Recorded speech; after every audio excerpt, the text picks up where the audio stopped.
The big whoredom scares me, man. The big whoredom scares me. Hi, everybody.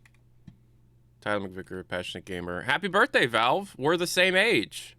You're old, Valve. You're older than me by 6 months. I didn't know that. I mean, I guess I did. Is Valve balding? I think so. We all are, aren't we? Good morning, everybody. How are we doing?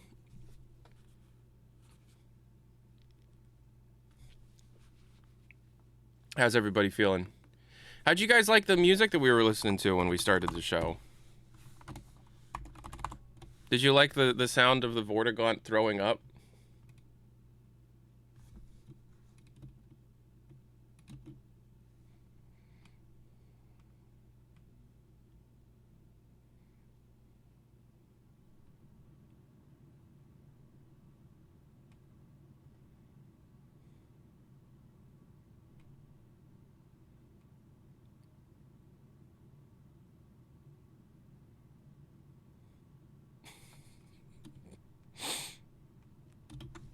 So that's from 1986? 1985? I think that's from 1985.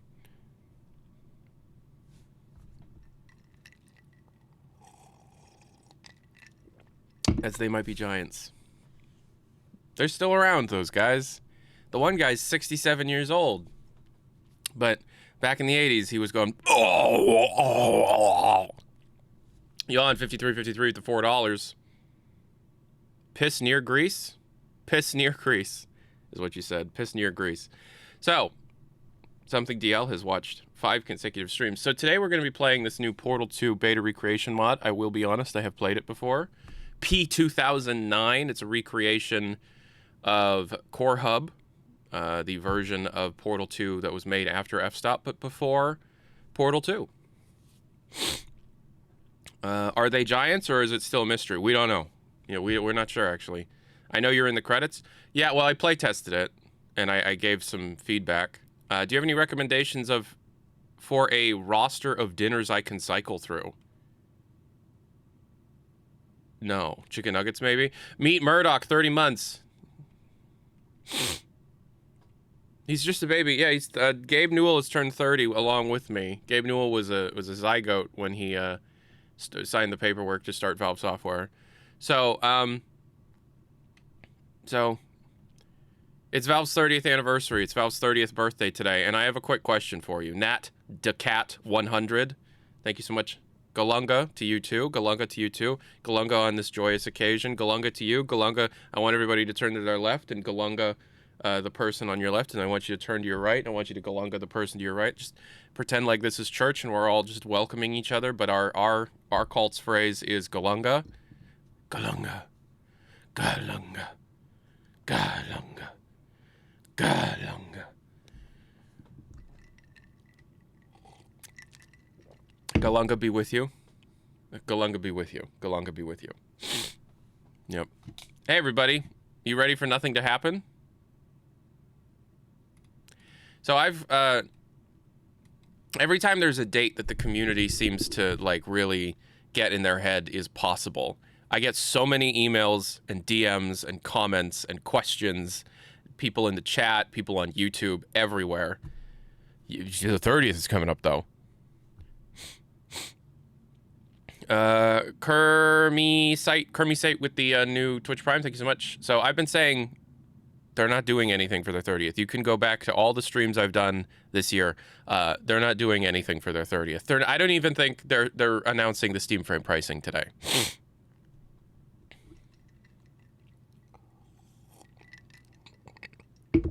I don't think they're announcing the Steam frame pricing today. Early 2025, though. They still have another 6 months before early 2025 is out the door. Remember when they said that we'd have everything by early 2025? Do you remember that? Remember early 2025? Finn, MCV. Hey, that's like my name. Tier 1, thank you so much. Do you remember early 2020? Remember early 2026? You guys remember early? I can't wait until early 2026 because, you know, we're going to get the Steam frame in early 2026. I can't wait for early 2026. It's going to be nuts, early 2026.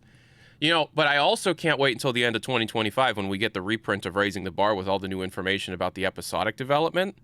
I can't wait for that. But the first thing we get to wait for, before that, we get to Halloween 2025, and then we get to play the new MVM update. This year is stacked. Oh, Jazzy Lynn with the 4 months Twitch Prime. Thank you so much, Jazzy Lynn.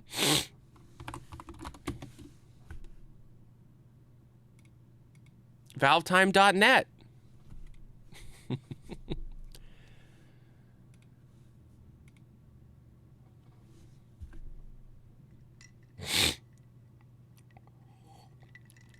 Man, I can't wait for Christmas 2007 when they conclude this trilogy of episodes. Yawn 5353. I've never played Zombie Panic Source. I've played Zombie Panic. Never played Zombie Panic Source, though. All right, so I'm going to set this up so that we can play this Portal 2 mod P2009, itself being a recreation of the core hub era of Portal 2's development. I have played this before. I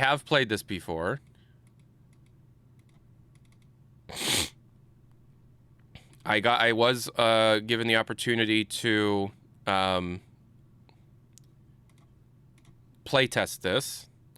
Now, here's the weird thing. When I playtested this, they told me this shit was years out. So I'm not sure why it's out now.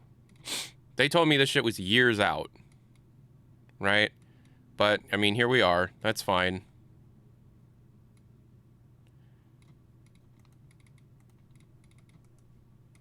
But this team is working on a lot of different things. Like, they have other Portal 2 stuff. I guess the scope changed with new info. Maybe. I don't know.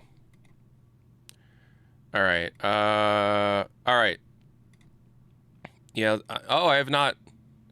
Project 2009 is an unofficial digital museum experience for Portal 2, and playing it with our developer commentary is highly recommended. Okay. Pre-hub, escape, hub, lasers, slow field, catapults, wall, mix-up, museum. Oh, this is... I've not seen this before. But slow field, I didn't know about slow fields. Cut mechanic. We'll see it. All right, pre-hub. Okay, so pre-hub blew my mind. As far as I know, pre-hub is their most accurate section. Pre-hub genuinely blew my mind.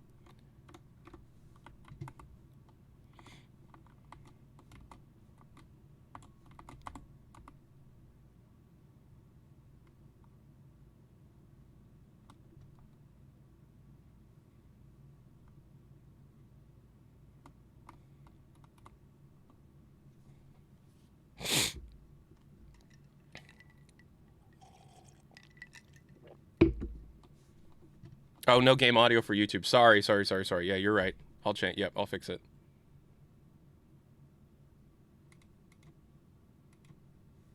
Of an entity whose sole purpose is to play a video on the player's screen, we have more evidence to suggest that the November era of 2009 used a motel, much like the final game. Developer interviews reveal that the motel room in the final game originally contained a mirror in it, to show players that they weren't Chell. This immediately created a time frame of development we weren't aware of, in which Mel had to have existed alongside the motel, which made the decision fairly easy as to what intro we had to depict. We were especially glad to not have to remake the insanely intricate and, frankly, confusing test intro. No balls. Sterling FM with the 51 months tier 1 should have made it. No, what do you mean make it? I'm Lightvex, and welcome to Project 2009. The goal of this mod is to recreate the entire 2009 campaign accurately, as a sort of digital museum experience for Portal 2's development. This means that we did a lot of research, and tried to recreate everything exactly the way it looked like, without trying to improve anything or make it look better. These commentary notes will provide more context on the things we figured out along the way, and explain why it's different from what you might expect. There's a lot of them, and they're long, so if you want to turn them off, you can do so at any time by starting a new game. This is a mod we've been researching and working on for the last 4 years. And okay. So, welcome Welcome to Portal Beta. Portal 2 Beta. Look at this room. This is what Portal 2... Okay, so this is a recreation based on research that they've done over the course of many years, right? And so this is, by all accounts... Well, you know how everybody here has crowbar autism? You know how everybody in this community has crowbar autism? But there are different flavors of crowbar autism that are like different subsections of crowbar autism. Like my crowbar autism is Portal 1 autism, and Half-Life 2 beta autism, and Half-Life 3 autism, you know? And how like, those are my specialties. You know how when a person goes to medical school, everybody becomes an MD that graduates, but people have specialties? Like somebody can be an oncologist or an otolaryngologist or a urologist or a proctologist or whatever. So imagine if there was a group of people that were crowbar autists, but most importantly, they were cake autists, right? They had cake autism. They had the subsection of crowbar autism called cake autism. And they were like, if there was a leaderboard of people with cake autism, and you just took the top 10 people on that list and told them to make a beta recreation mod of Portal 2, this is that. And by cake, I mean Portal. The Portal franchise. What would cake autism? It makes it sound like people are like autistically obsessed with butts. What's the better one?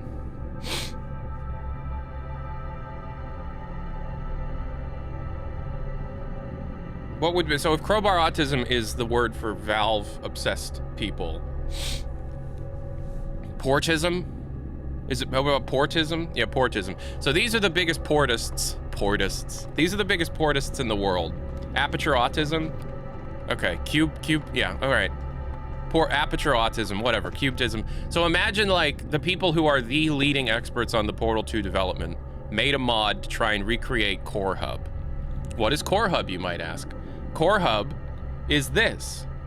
I don't know, I don't really want to like try and explain to you exactly what Core Hub was. But after f-stop's development and the game was rebooted, and of course like Lightvex and Aussie and all of them could do a significantly better job of explaining this. But after they scrapped the f-stop stuff, they made a new campaign to test things and to like showcase the game to other people and stuff. And Core Hub was the original version of Portal 2 that actually had portals. Core Hub was different, effectively, like, you know how the Portal 2 co-op campaign is formatted, those that have played Portal 2 co-op. Show of hands, who has played Portal 2 co-op? Anyone here play Portal 2 co-op before? You know how Portal 2 co-op is just like a group of campaigns in a room, and you have to go down a route, like, you have to pick, you're in like a room that's a hub of all the campaigns. You know how like Portal 2 co-op isn't a linear campaign, but there's 5 different doors that you have to go through. So Portal 2's single player campaign was that originally. And what you had to do is you had to play through each of the campaigns. Each campaign was themed around a different mechanic. And then once you completed each of those campaigns, you found a personality core to bring back to the hub, and the hub was GLaDOS's chamber from the end of Portal 1. And what you're trying to do is reactivate GLaDOS with all of her personality cores attached, so that when she's turned back on, like, so that she doesn't try and kill you, so you can escape the facility. Okay, so that's what Core Hub, that's what Portal 2 originally was. And because Portal 2 originally was being developed, this version of Portal 2 is being developed in 2009, right?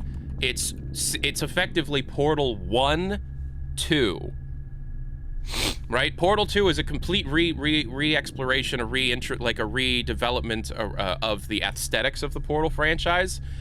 Portal 2 in 2009 is effectively a direct aesthetic sequel to Portal 1. Okay? And it uses a bunch of Portal 1 textures and Portal 1 stuff, and it's effectively a second Portal 1. And you're going to notice something in this pre-hub section of the game, because this section of the game opens up with what's called pre-hub, and I'm sure the developer commentary will also explain this, but I'll just explain it real quick. Pre-hub is effectively the tutorial levels that they developed before you get to the hub to pick your campaign. Pre-hub is pretty long. It's like half an hour, and it draws in, and it's you know how in Portal 1 at the start of the game you play through levels from Portal 1 but again? This is where this came from. You're in the same testing track and you're trying to get back to GLaDOS. And GLaDOS is after the testing track that you played in Portal 1. Does that make... You know how at the end of Portal 1 was GLaDOS's chamber? So that's the testing track that leads you to GLaDOS. Blah, blah, blah, blah, blah. So that's what you have to go through. But what you're going to notice, if you truly have portism, aperture autism, you're going to notice they're drawing inspiration from something else entirely. And when I saw this for the first time, it blew my mind, and it made me very happy. And then they told me it was real. Over the course of Project... Oh my God, guys, let's rein it in. Over the course of Project 2009's developer comment... All right, here's what we're going to do, because if other people are talking on my stream, people are going to leave. I'm going to do this. I'm going to take screenshots of their... Those are massive paragraphs. I'm going to take screenshots of what they're saying, and I'm going to read it. Term.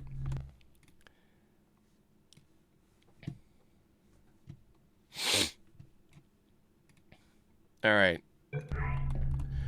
Over the course of Project 2009's developer commentary, you will hear us refer to many basic strange terms and names that you aren't quite familiar with. We will be assuming that you have basic understanding of source engine terminology like instances and vscripts, for example. Okay, I want you guys in the chat to self-identify. No shame, I just want...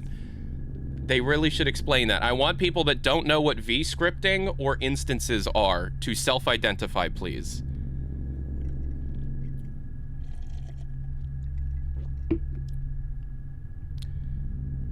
Oof.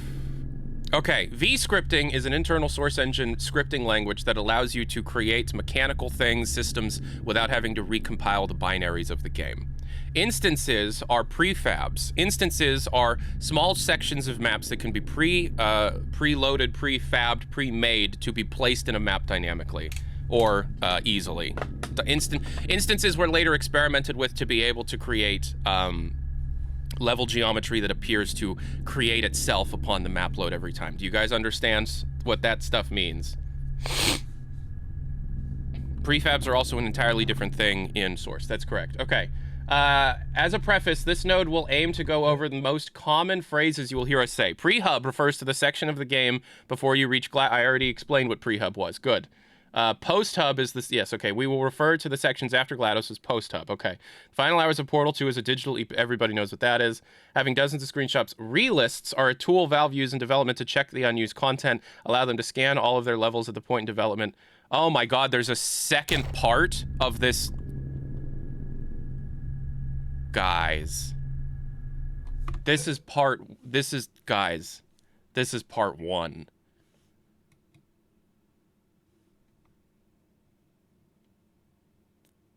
Okay. All right. I'm gonna do my best to try and explain things.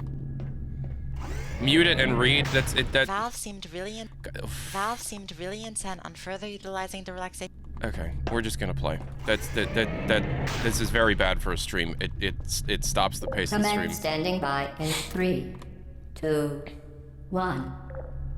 That is the longest node of the mod.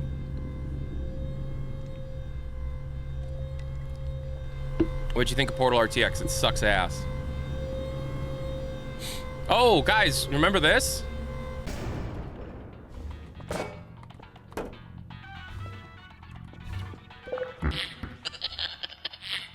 Hello, and again, welcome to the... Okay, as far as I know, this early stuff, like real early in the game of this version of the game, the most accurate stuff in the entire mod, right? And some of the... If they're playing a GLaDOS line, by the way, if you're hearing a GLaDOS line, that sounds like actually GLaDOS, that means it was actually used in this section of the game. The lines that were left over in the files are from this, and they're placing them exactly where they need to go, okay? Aperture Science Computer Aided Enrichment Center. We are currently experiencing technical difficulties due to circumstances of potentially apocalyptic significance beyond our control. However, thanks to emergency testing protocols, testing will continue. I will provide instructional and motivational support so that science can still be done, even in the event of environmental, social, economic, or structural collapse. The portal will open and emergency testing will begin in 3, 2, 1. Yes, so these are, so the announcer, so okay, people are asking what this is. This, it says in the top corner, this is a mod called Project 2009. This is a beta recreation mod of what's called the Core Hub era of Portal 2's development, which is early to mid 2009. This was originally developed to be able to demonstrate what a Portal sequel was capable of and to playtest new mechanics as they came in. We do not know, and in fact, I think we can guess that this version of the campaign was never actually intended to be something that was shipped publicly, but instead was something that was intended to be used as an internal test bed. Okay? Project 2009, this is not real beta content. This is stuff that was made by, like, a team of... This is, like, missing information stuff. Okay?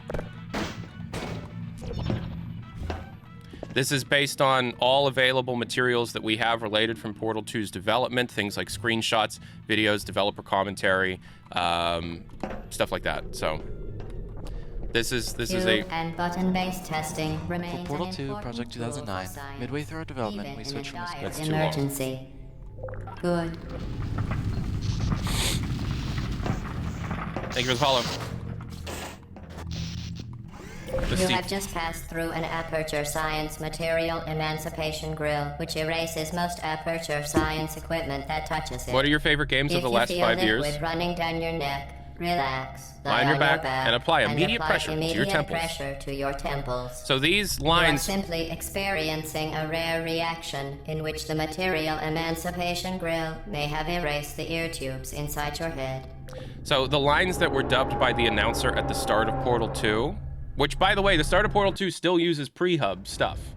The start of the Portal 2 campaign is still technically the pre-hub stuff. They just changed it over the years. But it uses a lot of the same dialogue because that same tract was just being evolved over time. Pretty much everything up until you get to GLaDOS is still the pre-hub thing, and they just kept updating it and stuff. GLaDOS was pre-recorded, and they decided we should change that to an announcer, an emergency announcer, so there's a distinct difference between GLaDOS being turned off and GLaDOS actually being operational, right? Because if GLaDOS is talking to you and then you turn GLaDOS on, there might be people that get confused about that. Some testing environments may contain flood damage or ongoing tribal warfare resulting from the collapse of civilization. If groups of hunter-gatherers appear to have made this or any test chamber their home, You performed this test better than anyone on record. This is a pre-recorded message. Have I seen the Half-Pint Half-Life 1 mod? I have not. Included in Portal 2's SDK, an unrelated elevator instance named Destructed Arrival Soundscape Override Alt contains leftover viz groups from the final game's Chamber 01. These viz groups mostly consist of art removals, some of which date back to this point in development. Using these viz groups and early promotional material for the chamber, we were able to restore its original layout and detailing. Our best theory for how this happened is that the original creator of the instance at Valve made a copy of Chamber 01 sometime in 2010 and simply removed everything except the one soundscape they needed, while forgetting to remove the leftover viz groups. Oh, that's neat. I liked how you did that. Oh.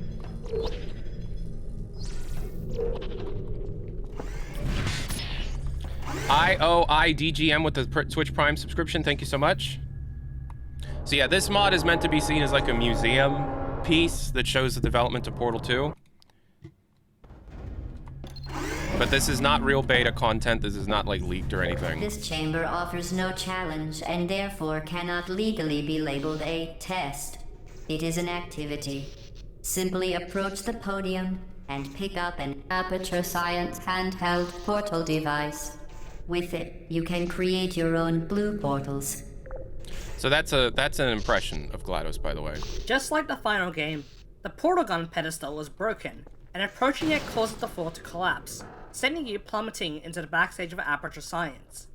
We can be certain this sequence existed as far back as 2009, thanks to a whiteboard sketch posted by Josh Weir, lead developer of Portal 2.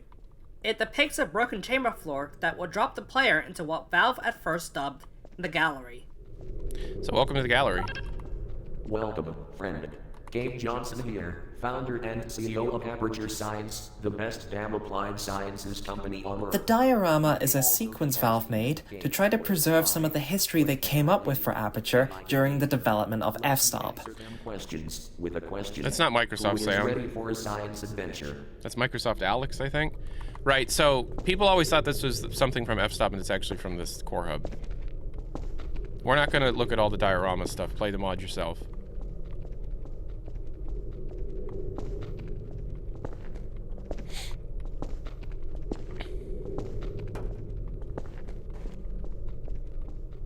Also stemming from the aforementioned whiteboard drawing mentioned at the start of this map. If you want the developer commentary, you can play it in your own time. 2 Fort Cow, yeah.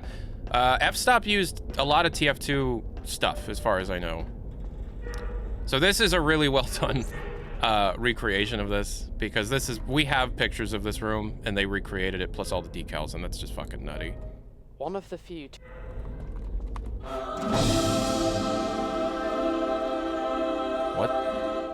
What?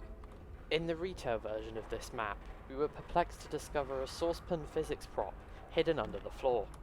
This prop had seemingly been placed before the floors turned into displacement terrain, and thus was buried and forgotten about.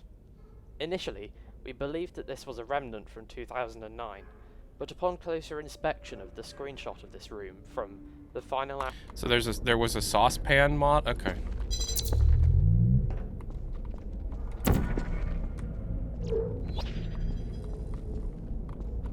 So as you can see, the test chambers in this beta version of Portal 2 are like this it's Portal 1. You're looking at Portal 1. This is Portal 1. The far superior Portal game. Are you playing Portal 2009? I am playing a mod called Project 2009, which just came out yesterday.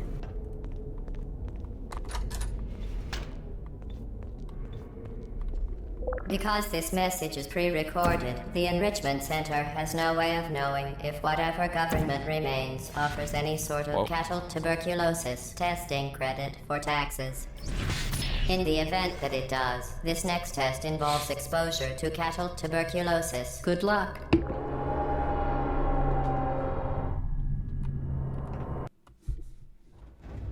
Is this a mod on Steam? I don't think it's on Steam. This next test is very dangerous. To help you remain tranquil in the face of almost certain death, smooth jazz will be deployed in 3, 2, 1.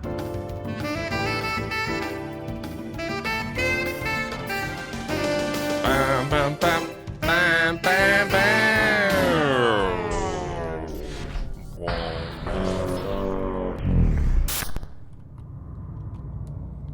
The smooth jazz joke is as old as Portal 2.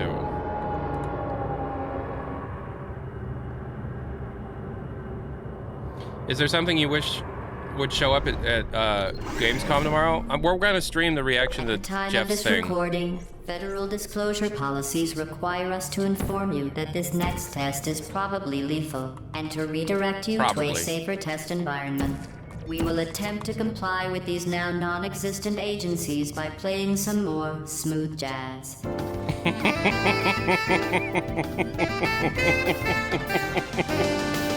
That's a real joke. That's a real Valve joke. When I heard that the first time, I genuinely laughed out loud. That's a real Valve joke that was left in the files.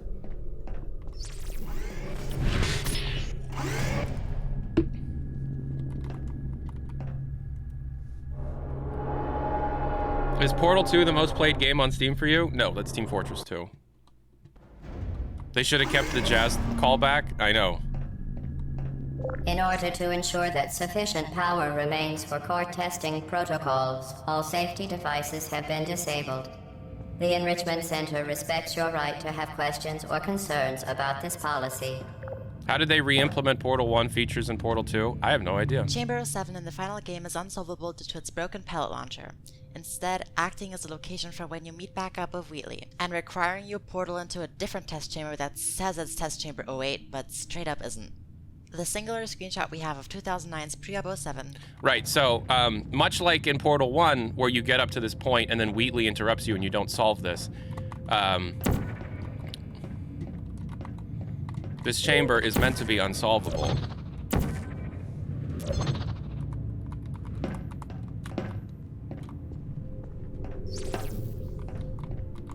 Broken game. So you're supposed to do that. This. Can I fall down? You know what I love doing? Breaking people's mods. Test chamber 8. Any contact with the chamber floor will result in an unsatisfactory mark on your official testing record, followed by death.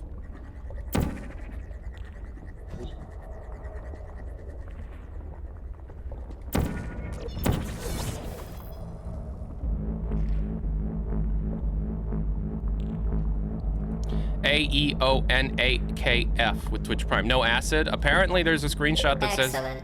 The Enrichment Center reminds you that bold, persistent experimentation is the hallmark of good science.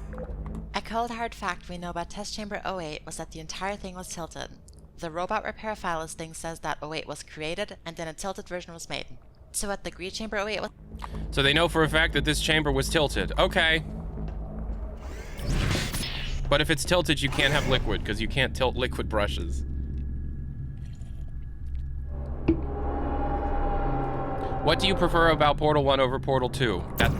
Aesthetic, tone, scope? In the event that the Enrichment Center is currently being bombarded with fireballs, meteorites, or other objects from space, please avoid unsheltered testing areas wherever a lack of shelter from space debris does not appear to be a deliberate part of the test. So as you can see, like, you know...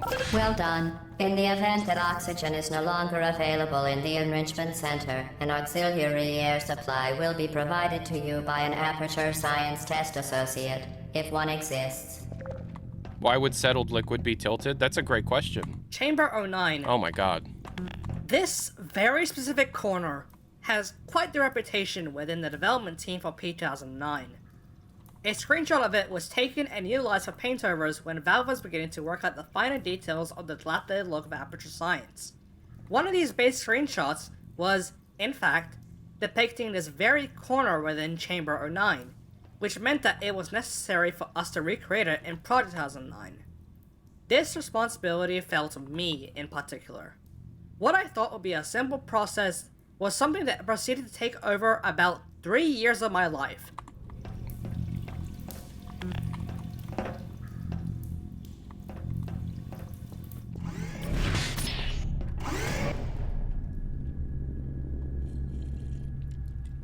Why does Aussie have a different voice in the dev commentary than what they speak in their video? That's a question for them. I don't know.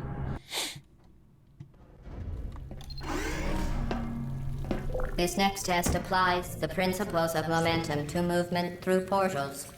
Much like the last chamber, this map is another one of the few pre-up levels that we actually have a resource listing.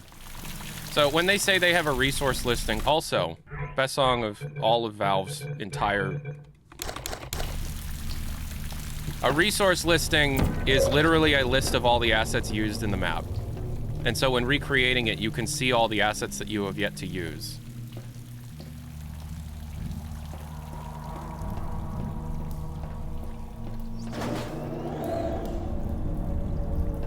Look at this pouring water particle that they used a lot of.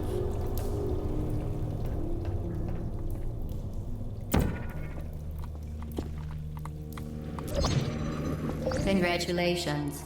This pre-recorded congratulations assumes you have mastered the principles of portal momentum. If you have, in fact, not, you are encouraged to take a moment to reflect on your failure before proceeding into the next chamber. A screenshot of Pre-Op 10's exit shows nearly the entire dirty metal wall set that was used in 2009, but surprisingly, there seems to be a missing variant. The text. Okay, look, guys, do you care that there's a missing variant of these texture sets? A few of you do.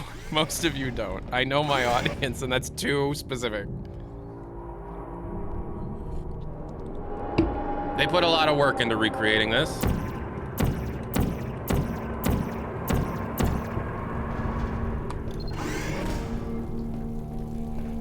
If If you are a non-employee who has discovered this facility among the ruins of civilization, remember, testing is the future, and the future starts with you. So the Ratman's been down here. For those who have played Portal 1, you might be wondering where Chamber 11, the dual portal device introduction, went. Originally, we did include a beat-up version of the chamber, however, it was later removed due to evidence arguing against its existence. In Portal 2, the chamber did not appear anywhere in the final game, nor did it show up in any concept art. Additionally, in the instances folder containing the pre-up chambers, Chamber 11 could not be found. That's why we skipped the chamber, and that's why the Ratman's giving us the portal gun down here.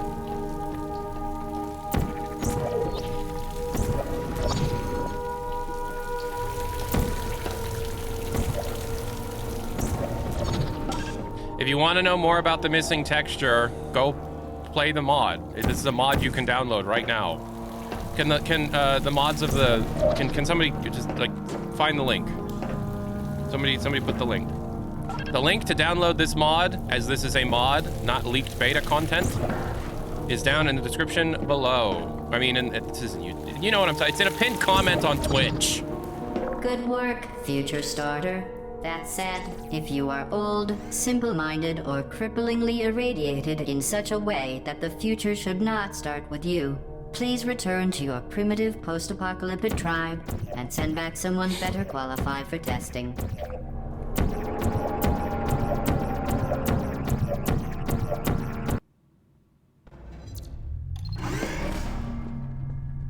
If the Earth is currently governed by a manner of animal king, sentient cloud, or other governing body that either refuses to or is incapable of listening to reason, the Enrichment Center will compensate you for any retribution you may suffer as a result of performing this next test.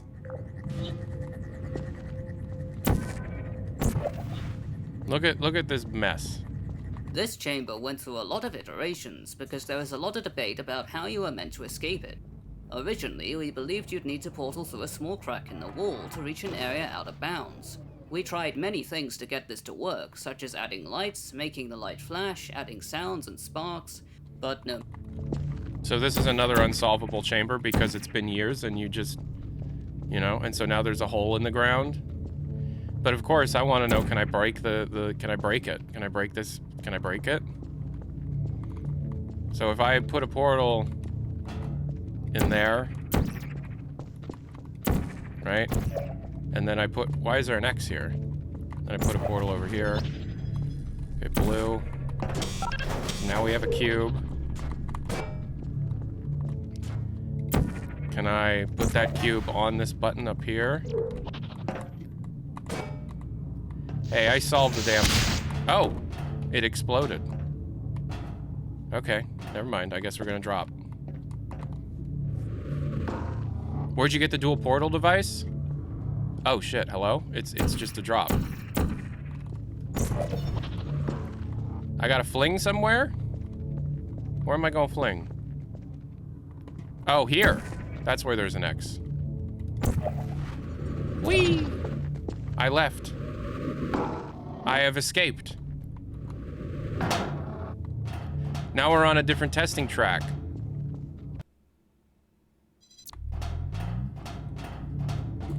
Does anything fly through these? Anything? Okay. Happy freaking birthday, John Valve. Pre-recorded observation. You have left the testing environment. So I guess they got an impressionist that did GLaDOS, but then they were, like, really... I don't know, they just weren't available to do most of the work. Remember this part? This part got recycled in Portal 2. No thanks! No thank you! Keep walking, don't make eye contact. Remember that? I'm different. That part, remember that part?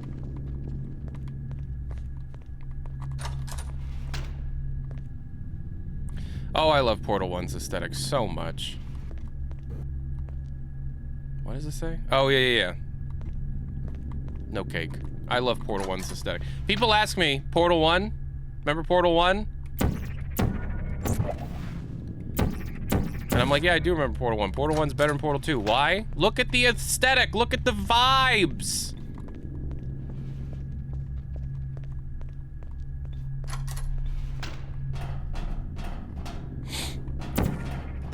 I'm different.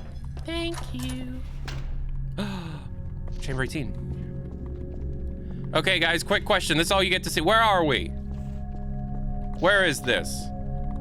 I'll tell you where this is.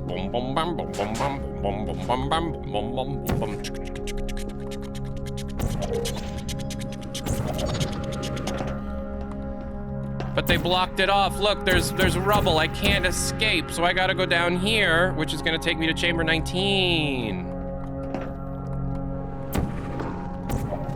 Well done. The Enrichment Center reminds you that although circumstances may appear bleak, you are not alone. Please note that this is not a guarantee, as you may, in fact, be the last man or woman on Earth. So, I see that Aussie's in the... Is that Aussie that's in the... Who's here? Is one of the... Yeah, Aussie's here. Can you point out which lines are actually written by Valve and which ones were written by you guys? Guys, look, it's chamber 19. Let's go over here. Guys, you remember chamber 19? I love chamber 19. It goes bam bam bam bam bam bam bam bam bam bam bam bam bam bam bam bam, and you put a portal here, and it's like bam bam bam bam bam bam bam bam, and then when it goes over here, you quickly put the portal there, and it goes up. I love Portal 1.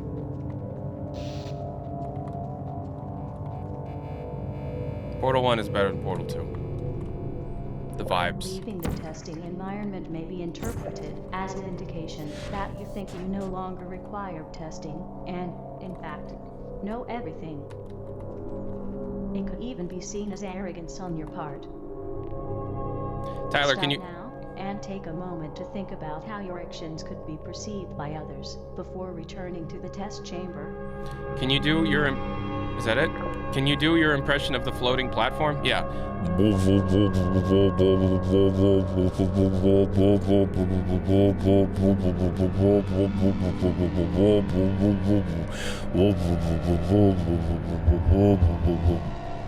That's my impression of the unstationary scaffold. What are these? These weren't here when I play tested.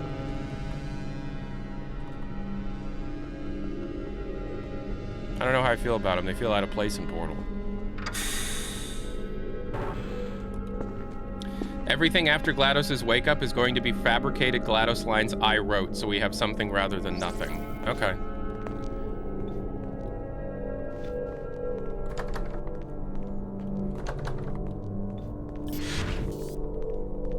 How long is the mod? When I play tested it, it was about 2 hours. I love this room. It's Portal 1, guys! Look, the Ratman's been around since Portal 1. I love Portal 1.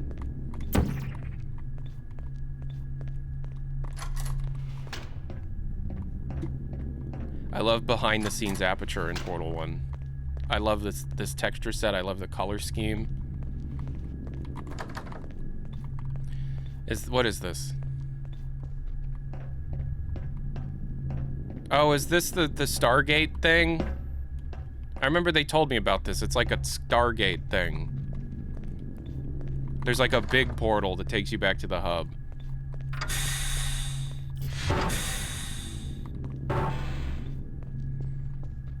Look, everybody.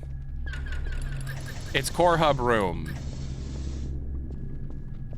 It's from the screenshot.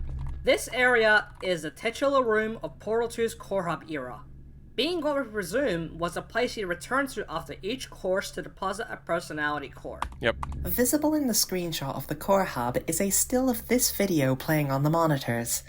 The file for this video still exists in the final game, a vertical variant of which can be seen playing in some elevator rooms. But sometime after 2009, Valve's artists overhauled the color palette into a fittingly modern Aperture-esque minimalist blue and white. Mercifully for us, one concept piece of Portal 2's box art prominently featured a frame of the 2009 version with its original coloring intact. We are such fucking nerds.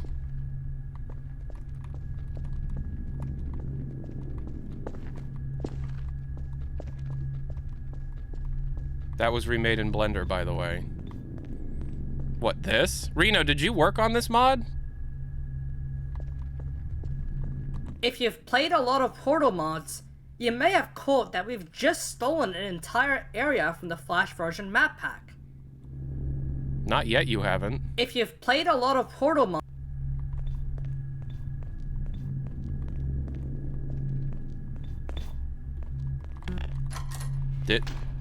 Did you? See, now that's something that was the thing that blew my mind, is the Flash version map pack was made canon in this. But I don't think that was in the thing yet. The area behind the sliding doors is from the Flash version Escape. It is?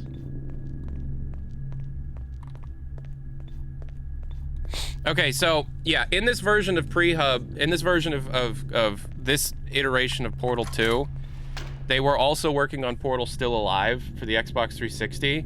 And in case you don't remember, Portal for the Xbox 360 was Still Alive, and it added extra levels. Those extra levels were effectively taking a community map pack, Portal, the Flash version map pack, and remaking those levels to like a Valve quality standard.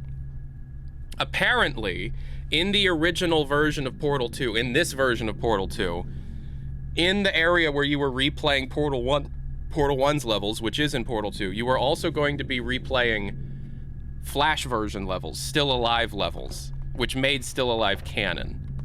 Very cool.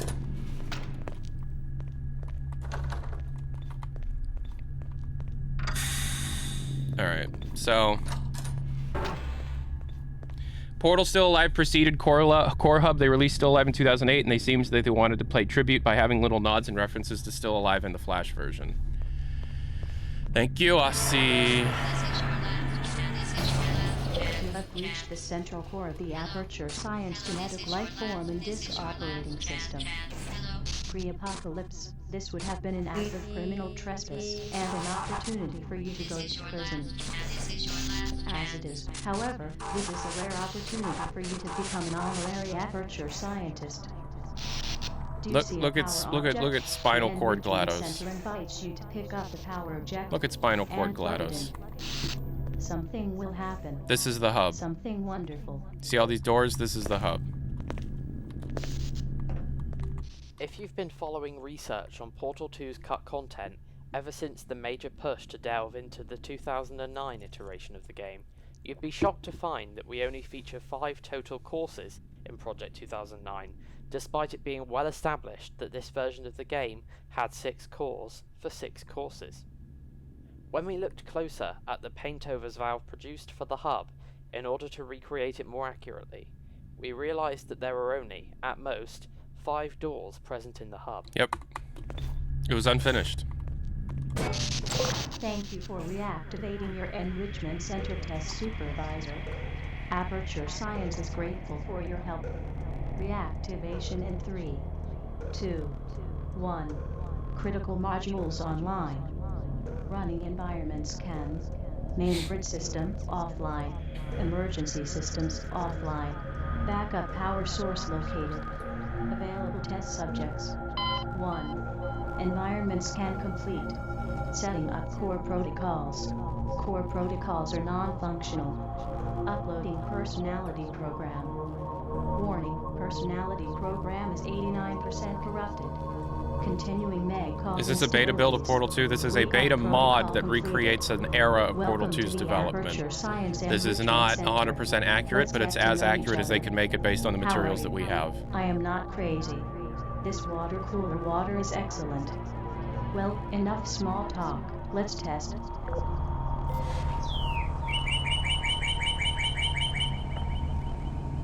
I remember having a conversation with them when I play tested this. I wanted to know what the hell the bird sounds were. Apparently they're accurate. Apparently for some reason after GLaDOS gave her little weird speech, because effectively what's happening here is this is the version of GLaDOS after you destroyed her in Portal 1's aesthetic or whatever. And after you like put the power core in here, she would have her boot up sequence. And if you paid attention to what it was saying that her personality was like 90% damaged and she's kind of gone like, 2 + 2 is 10. That kind of thing is in base 4, I'm 5. All that shit. And 98% corrupted. And then all of a sudden, like after she's done speaking, this bird sounds thing starts going. You can hear the bird sounds in that one talk the devs did, I think. So I think they actually sourced the same sound library bird sound effect. I don't know why the birds are playing. I think maybe it's supposed to be like, well, this is like open to nature or whatever. My personal interpretation is that the birds are because she's cuckoo. My interpretation is that this was supposed to be like nature was kind of overtaking Aperture Science, and you heard the birds.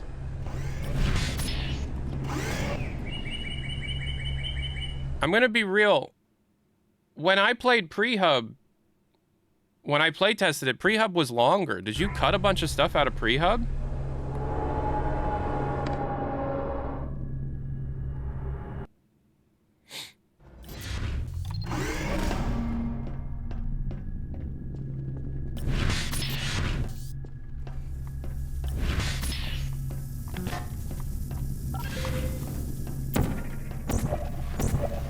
Moved a section elsewhere. Oh, okay. Because I remember there were still alive chambers. There was like still alive chambers that you had to go through.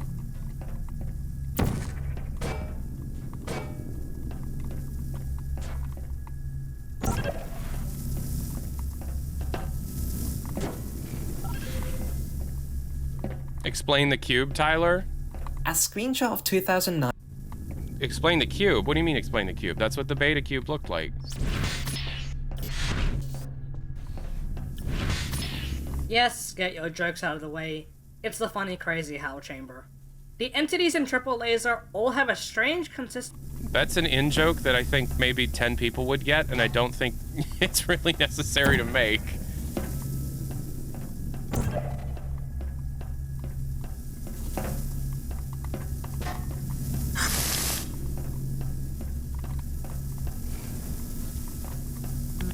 I get it. Okay.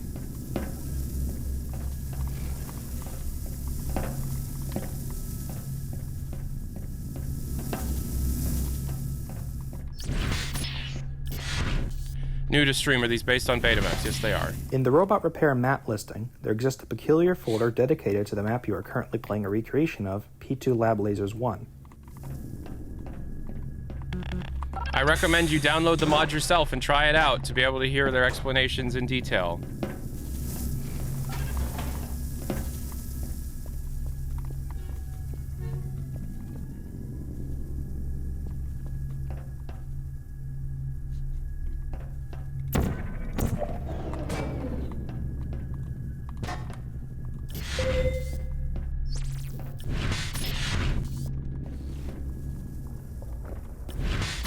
While we didn't replicate the original test intro, it still showed us many valuable sights. Like for instance, the player going through this chamber inside of the vac tube. It's true. I'm just wondering why this wasn't published on Steam as a mod. I have no idea.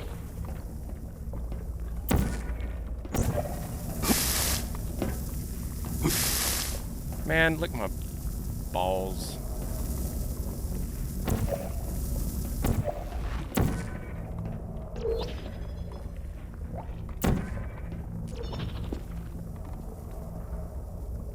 Have you seen what Alive and Kicking is dealing with? I have. Oh shit, I did this wrong. Valve has a rocky history with beta mod. We use leaked content in some places. What leaked content exists for this shit? What leaked content exists for Portal 2?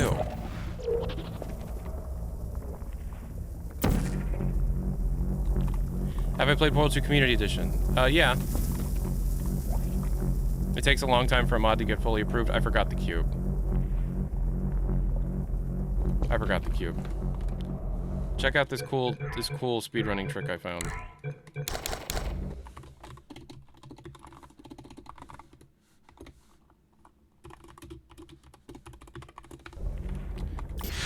Whoa.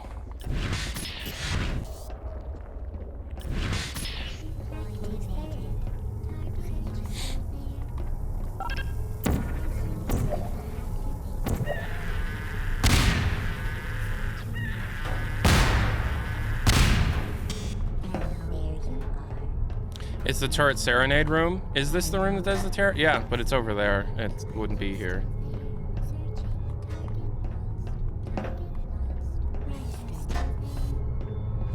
Why do they scream like that? Because they're programmed to feel pain, don't you remember?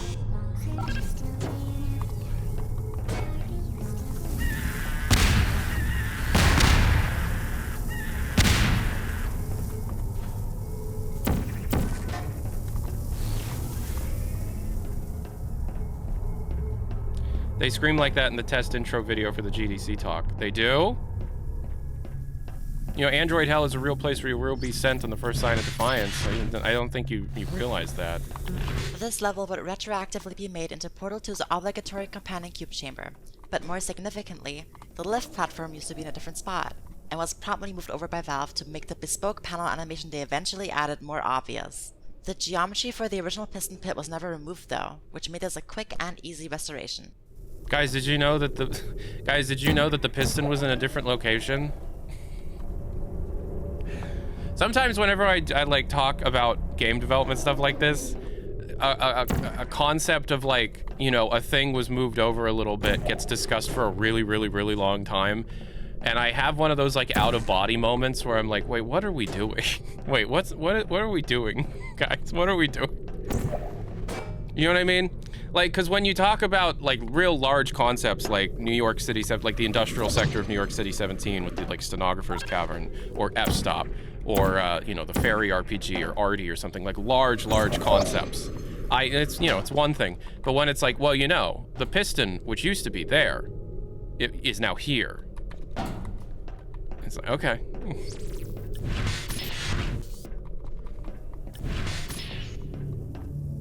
Laser relays are a curious case when it comes to their 2009 appearance.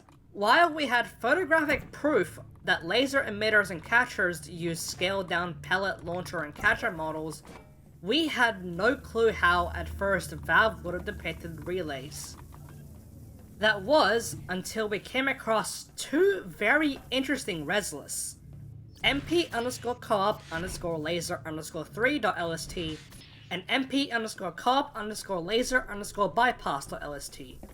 These two levels had the fascinating anomaly of loading both the final laser emitter model and a pellet launcher. What gives? The answer was simple. It had to mean that Valve also used pellet launchers on prototyping relays, so that's how we've decided to depict them. For some additional flair, we also made them spin upon activation, as the final relay models similarly spin upon activation. Look at him go. Look at him go! Guys, look at him go!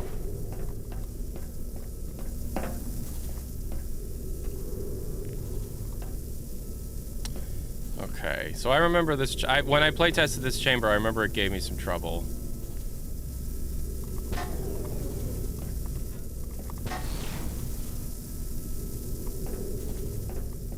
We knew the general theme of this chamber thanks to a whiteboard drawing shared by Josh Weir, which labeled it as Super Redirect. Unfortunately, the drawing did not include any details beyond this name, so we were left to interpret the actual design of the chamber. Our original version had 9 floor relays arranged in a pattern, and required players to redirect one laser through all of them, with only 3 redirection cubes. Playtesters found this design confusing, and this chamber became notorious during development for being extremely difficult, with many playtesters getting stuck on it for over an hour. I don't know if it was over an hour. It was as painful for us to watch as it was for them to play, and we ended up reworking the chamber several times before it became the version you see here, which introduces a platform, gives you an extra cube, and reduces the number of laser relays that need to be activated.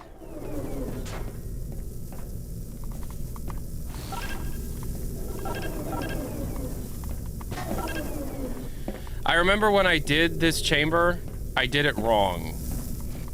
I remember when I playtested, I think, I don't know if you guys recorded my playtest or not, but when I playtested this, I remember I did it, I remember they said, oh, okay, that's one way to do it.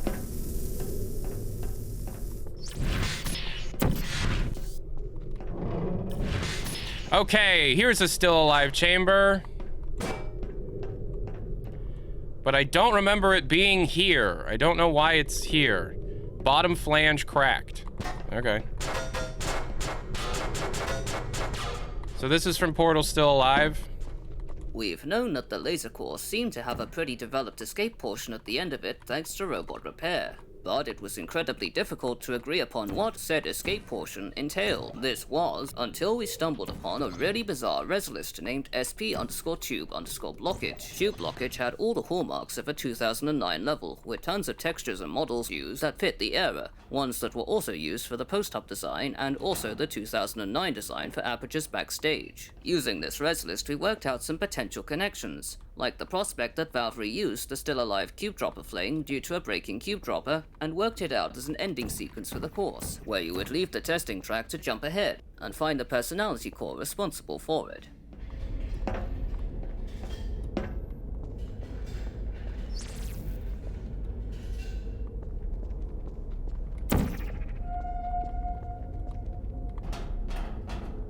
If you've been paying attention, you may have noticed a strange trend with the derelict test chambers, where they seem to suddenly swap to a different texture palette, evoking Portal 1's design. We believe this may have been a conscious decision on Valve's part, as an entire new set of wall textures was made based on an unused Portal 1 wall texture called Gradient 00. The floor and ceiling textures from Portal 1 were even given slight modifications in Portal 2, which further lends credence to the new texture palette. We have debated as to whether or not the whole game at some point used to use this set, but given we're recreating the final months of 2009, both interpretations could lean true. With these derelict... What?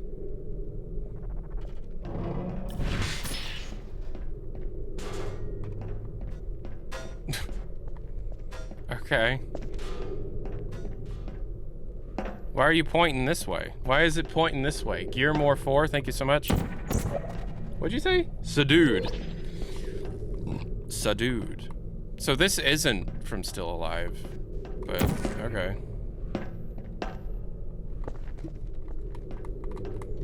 That was weird.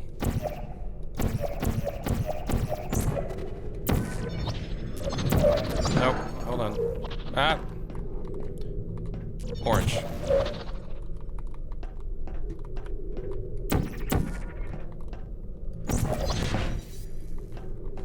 Alright. I think you gibbed yourself by accident. I did? So there's invisible walls everywhere. Oh.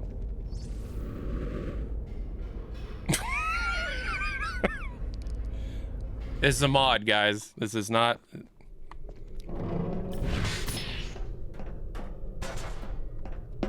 That's probably what killed you. What? What probably killed me? Ah, blue. Damn it. I never liked doing this in Still Alive, and I still don't like doing it here. Blue. God fucking. Blue. What does that say? Bot. Alright. It's also meant to be as faithful as possible. Yeah, I know. My favorite sound effect in Portal is that, by the way.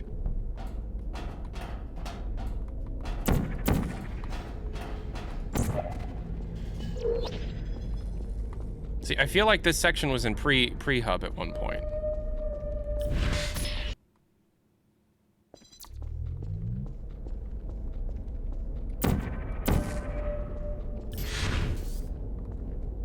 Hello. What's that noise? Hi. Is that a gun?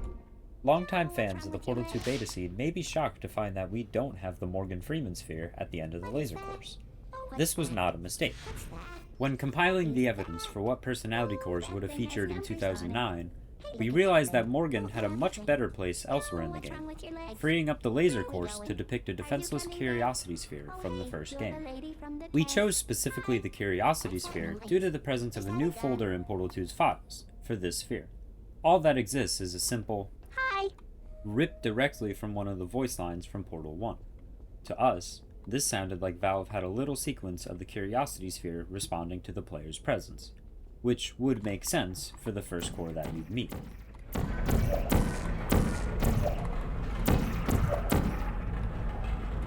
Hi! Hi!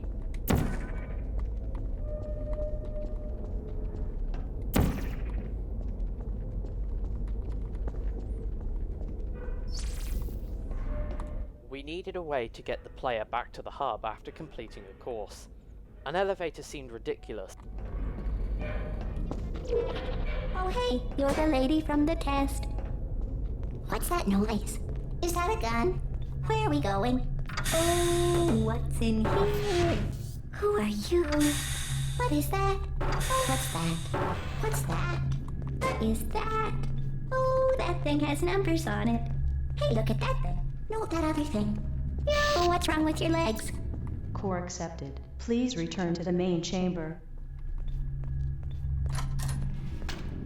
Starting from this moment onwards, all the GLaDOS lines you're going to hear are completely fabricated minus some rare exceptions. While the set of lines in the following sequence includes some that were heard in Karen Prell's Animated Adventures in Portal 2 showcase, those are officially some of the last real 2009 GLaDOS lines we are aware of. Okay. That's fine. You're basing this entire thing on screenshots. That makes sense. Wait a minute, I remember something. I think I used to be bigger. There was a party. Something happened with food. Starts with a C. Gasp, cereal. Oh my god. I am at the cereal factory, and my life is in danger. Quickly. Whatever it was you found, get me another. We need to get the hell out of here, before they find me looking like this. Was that a real one? It starts with a C, cereal? The cereal line is real. Okay.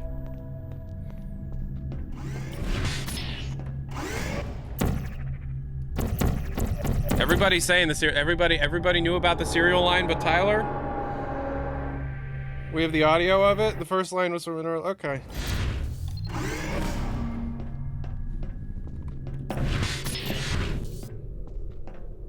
It's kind of everywhere, the cereal and the cereal factory weasel. Slowfields. While an interesting concept, we had a lot of difficulty designing chambers around them, as you'll hear in... Yeah, so, welcome to Slowfields.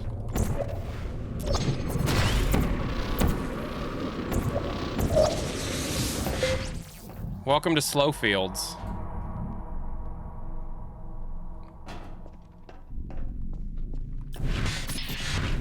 This was a thing. I'm just as surprised as you are.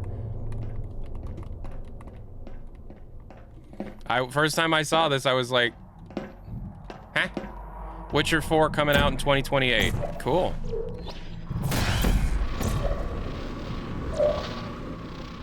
Oh, I fucked up. One of the only tangible remnants of a Slowfield puzzle we have is a platform in a co-op level that tries to attach itself to a non-existent entity, confirming a level name in the form of Dual Fling, and that it had a lift platform. And yes, that was all the material we had to work with when creating this chamber.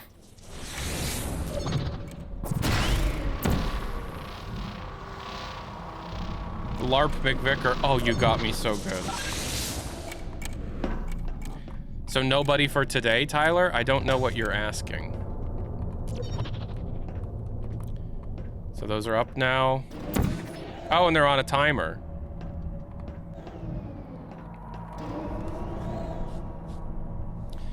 So they had the concept, they understood what the concept of Slowfields were. And then they had to design puzzles around it.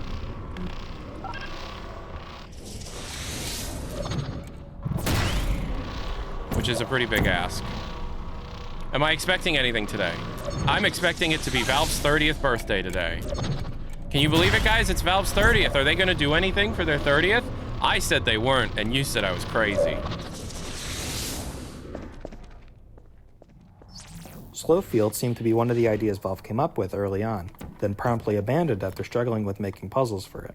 However, unlike other scrap testing elements, Slowfields did see a second revision. This new version was called Slow Time. Instead of requiring a physical field, Slow Time was a simple button press by the player, allowing them to slow down time at will for a short period in any approved chambers. Tested sometime in 2010, the mechanics seemed to be easier to use for Valve's puzzle designers, given robot repair showed at least 4 puzzles requiring that, double that of the slow field. But this new mechanic was not meant to be either, and was ultimately scrapped. A restless named SP Destroyed Still Alive. Okay, so what you guys did was you took pre-hub and you split it up at the end of each of the segments then. Because this shit was in pre-hub. This was when I play tested it, this was pre-hub, right? The Portal 2 team found themselves struggling greatly in 2008. They were initially trying to create a follow-up prequel to the first Portal game using a totally different mechanic that just wasn't sticking. However, a saving grace came in the form of Portal Still Alive, a small-scale project intended to fulfill an exclusivity deal Valve had signed with Microsoft for the Xbox Live Arcade. According to Josh Weir, working on Still Alive reinvigorated the team's spark, convincing them to drop the f-stop mechanic in favor of exploring the portal gun more in depth with a proper sequel. It's no surprise then, with such a monumental shift in project direction that ultimately worked out in the end, that the development team experimented with cheeky nods to the levels of Still Alive. Most likely as a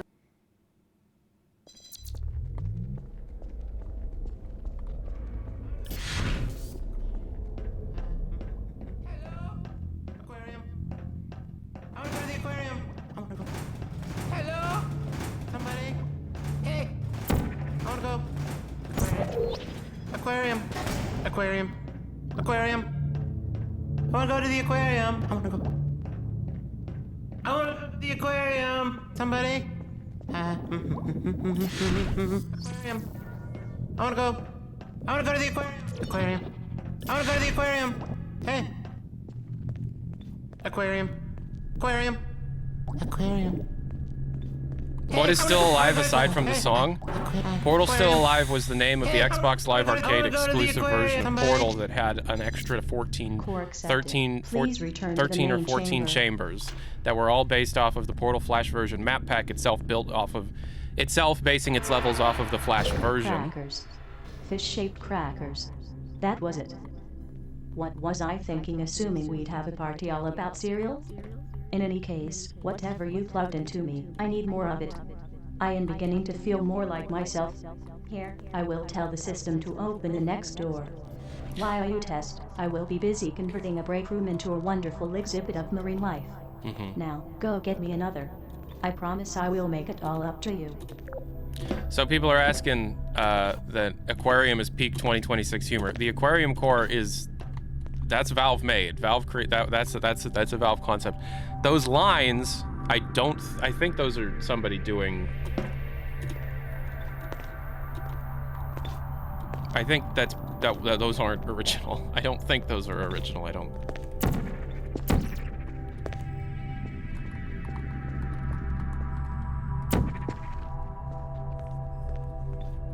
Yeah, it's the original version of the Space Core. That's some peak Chet Falasek writing. It definitely feels that way, doesn't it?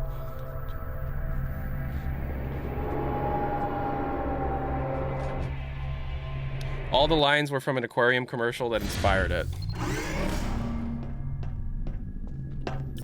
It sounded like Richard Ariwadi. It kind of did, sure. This is different. What the hell is this? Big Pult? Big cat. Oh, not big cat. I thought that's a big catapult.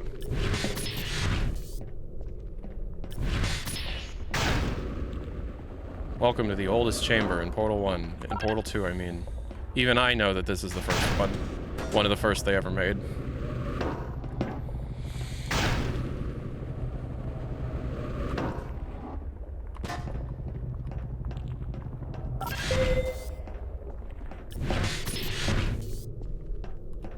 It was really hard to work out standalone catapult chambers, as Valve didn't really depict that many in Portal 2 before they'd start mixing in other test elements.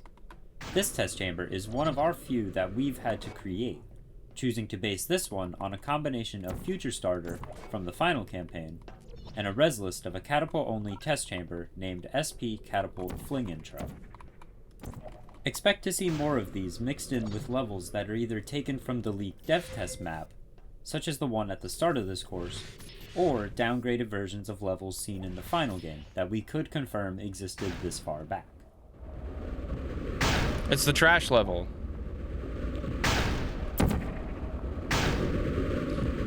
And Chell just died getting flung against a wall. Favorite f-stop chamber? Probably the one with the babysitter and the one you like go to Target. I think that one's probably my favorite.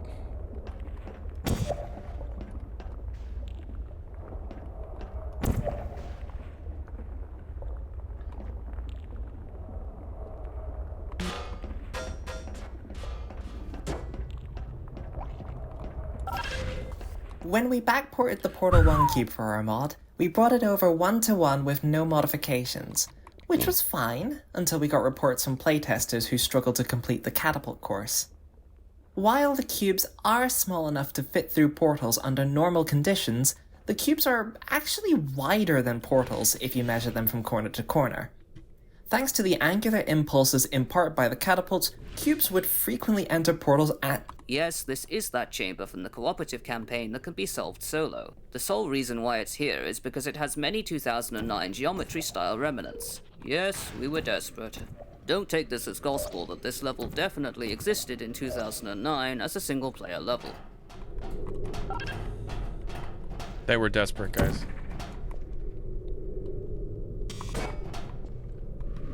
I was listening to that. Okay, well, we don't have forever, and they're very long. Download the mod yourself. Well, we got Trademark 56 raiding in with 3 views, ladies and gentlemen. Is C Pilot 8 one of the views? Any video you would recommend explain what f-stop is in detail? That doesn't exist entirely. F-stop is a cursed topic. Not cursed as in meme cursed, as in anything you try and do using it will fail.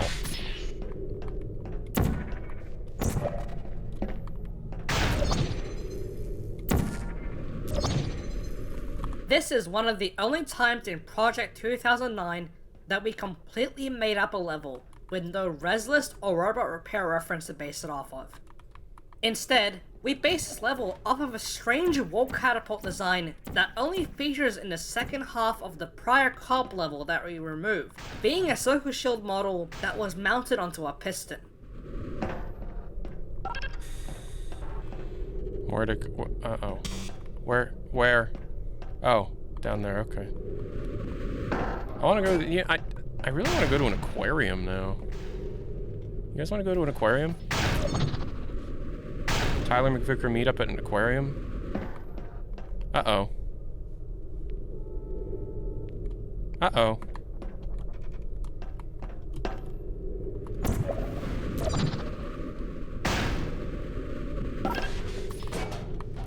We go to an aquarium, then we go to the Kennedy Space Center.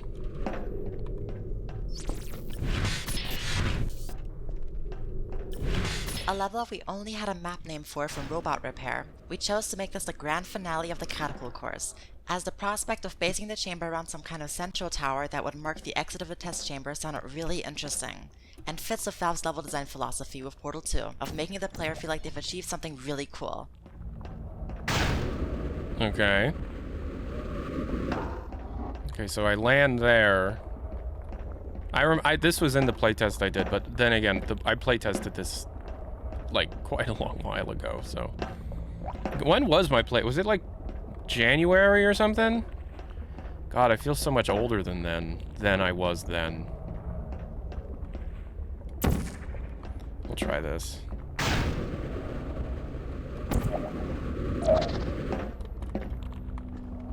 I love the dirty water.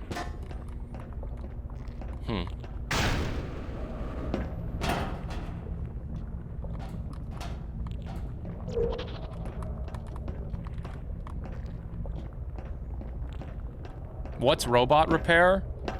The Steam VR demo.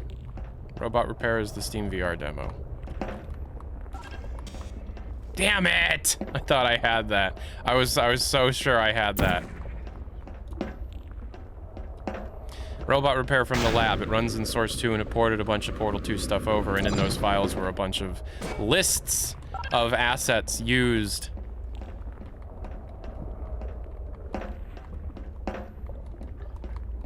In different levels that didn't, you know. Dude, that Steam hardware announcement was so crazy. It was.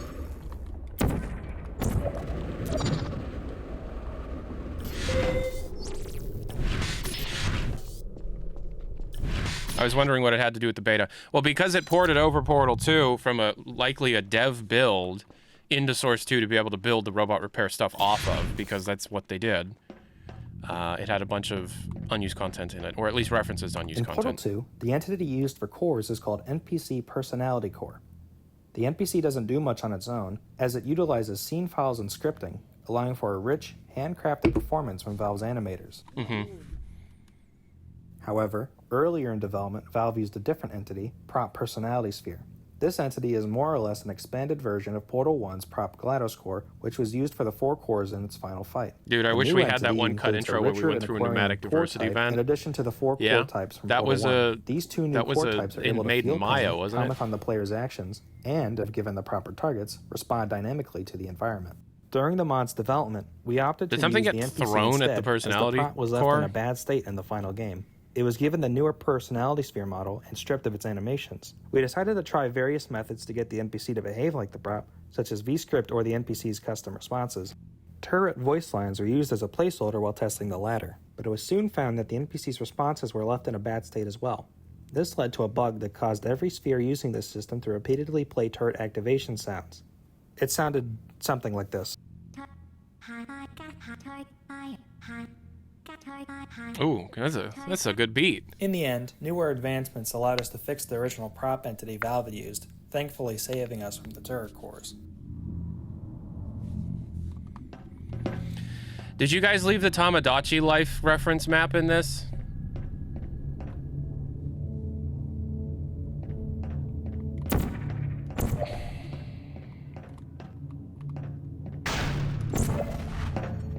Meme maps have been cleared. Well, then that's no fucking fun.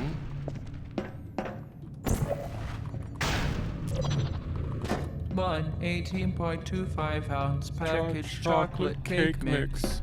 1 can prepared coconut pecan frosting. 3/4 cup vegetable oil. Why does that happen? 4 large eggs. Is this a is this a world portal and so the sound propagation isn't happening properly? Butter or margarine. Is it okay? And 2/3 cups granulated sugar.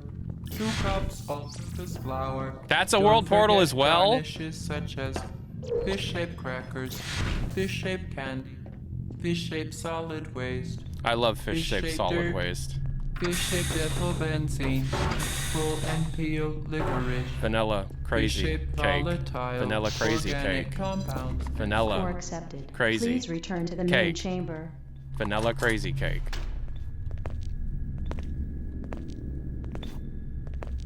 Happy Disappointment Day! Happy Disappointment Day! Rhubarb. Fish-shaped crackers and rhubarb.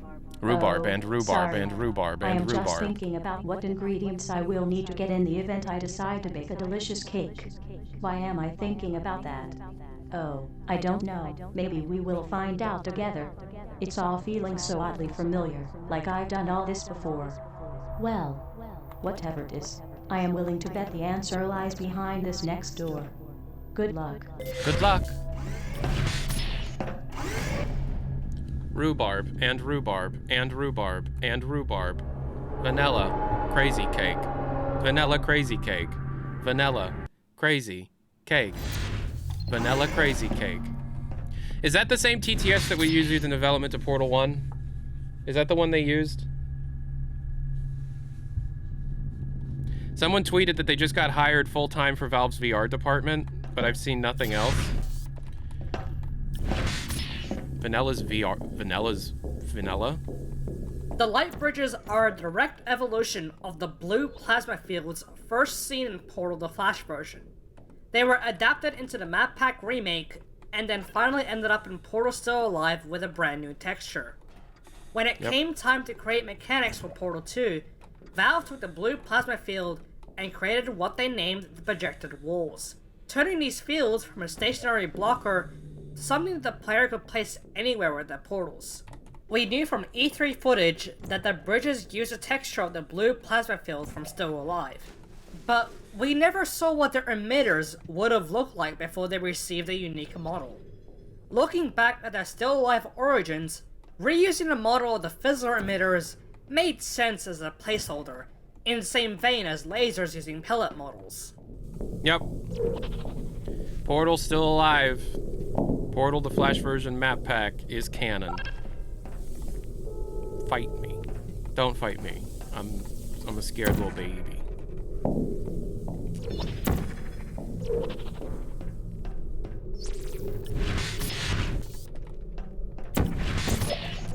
Valve really wanted to use light bridges in the same way as Still Alive used its blue plasma fields, to the point they developed an entire level dedicated to showing players that it was possible to shoot portals through bridges. They would even record GLaDOS dialogue in 2010 to really make sure players knew. Here's that line. You know, I'm not supposed to do this, but you can shoot something through the blue bridges. We are not a 2010 remake though, so we can't use this line. We also don't know any of what the level entails beyond the core concept. So this level is the best hypothetical restoration we got. Can they release games though? Can Valve release games? No. No, that's not what Valve doesn't do that. Valve releases hardware. Or Valve announces hardware. That's what Valve does. Deadlock? Is Deadlock released? Last I checked, Deadlock ain't released.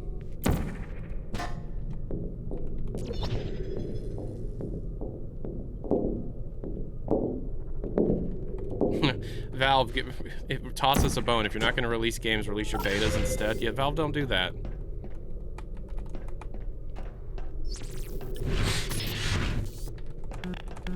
A res-listed level is named SP Climb for LOS, which means to climb for line of sight. This chamber only featured toxic goo and a light bridge, so we decided to make a level that takes advantage of being able to repeatedly shoot your portal in such a way that the light bridge raises you, so that you can eventually gain visibility of other portal surfaces.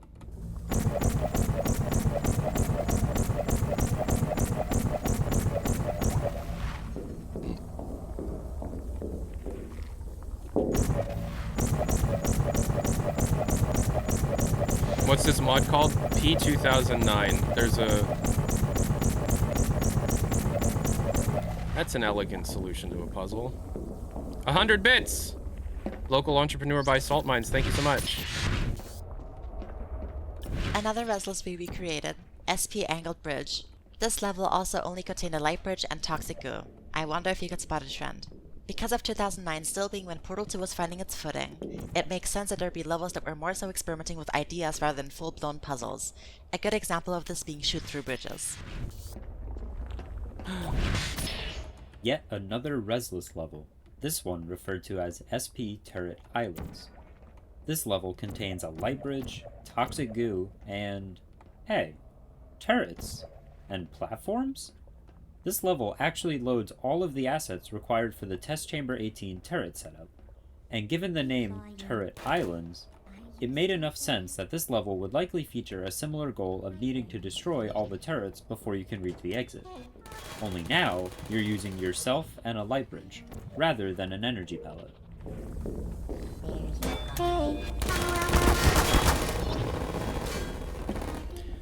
There you are. Please put me down. Self-test error. Why?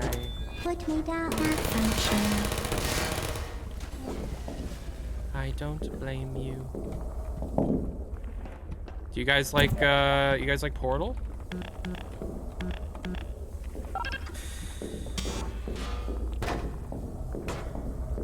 Portal's pretty good, huh? I like Portal. You know what they should do? They should make another Portal. But they should also make another Half-Life. The next Half-Life should have a Portal testing track in it. That's what they should do. The next Half-Life, When you get on the Borealis, it'll make you solve, like, 10 portal puzzles.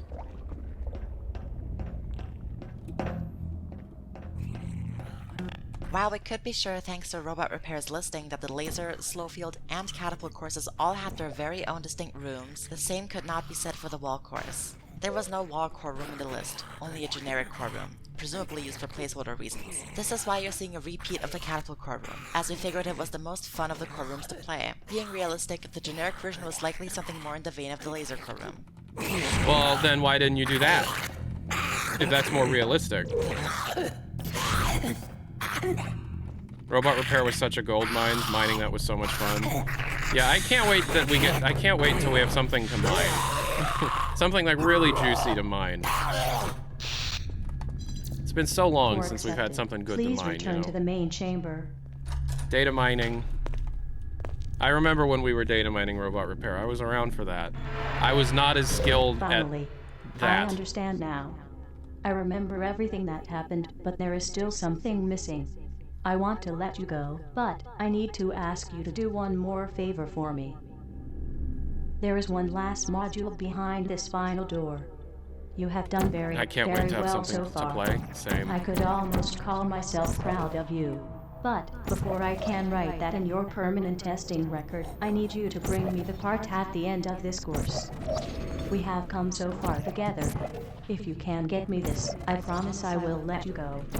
No tricks. Don't trust In fact, her. That's there might GLaDOS. even be a cake waiting for you when you are done. The cake is a Be lie. careful. The tests behind that door are very dangerous. You will need to use everything you have learned to survive. Guess Good who's luck. trying to break out?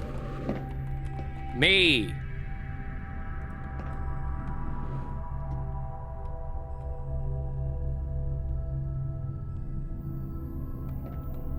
Almost. There's an invisible wall up there. Do you know why there's an invisible wall up there? Because I did that in playtesting, and I got out.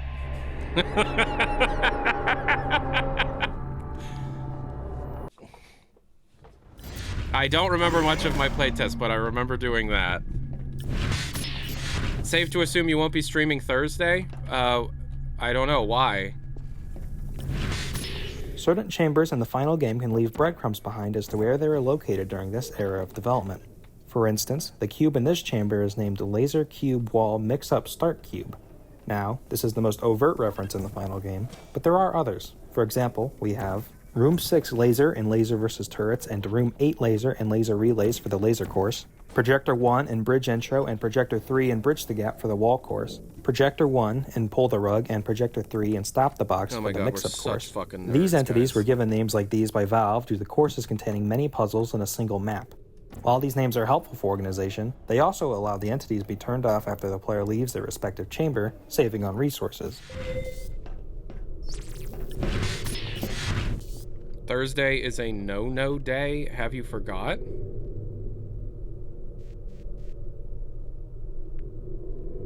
What? The fuck are you talking about? Slowfield Marathon is one of the first levels recreated for Project 2009, dating back to the very origins of the project. It's based on a file name called SP Catapult Marathon, which was conspicuously placed inside a folder named Require Slow Time. While that map was intended to be used with the slow time mechanic, we decided to adapt the idea for a Slowfield puzzle instead due to the mechanical similarity. Thus, we designed this puzzle around being a marathon run of catapults that utilized the Slowfield, ensuring players would have the reaction time necessary to pull off some cool feeling moves. Oh, the extended look of GTA is on Thursday? Oh, okay. I'm excited for GTA. I don't really follow everything that's going on with GTA.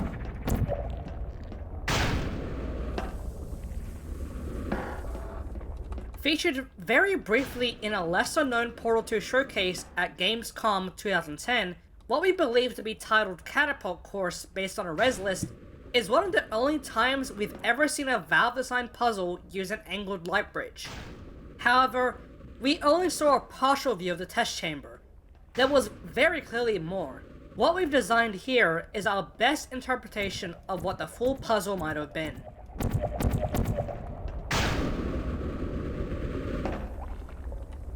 Uh-oh.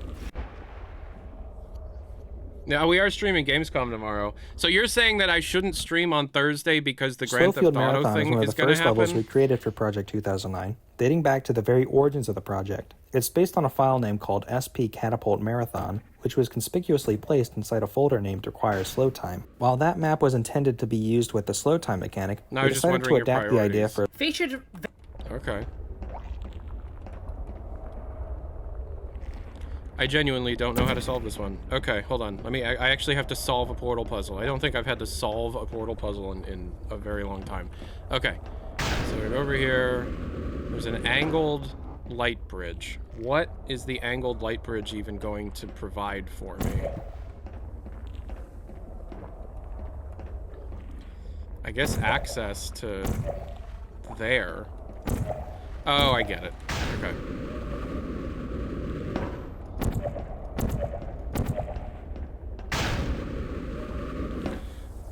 Whee!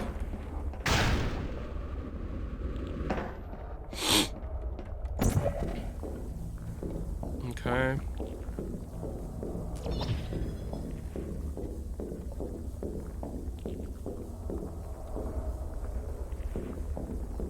Everyone is so focused on Valve's birthday, but no one is thinking that it's Concord's birthday. Oh my god, is it Concord's birthday today? Guys, we didn't get them anything.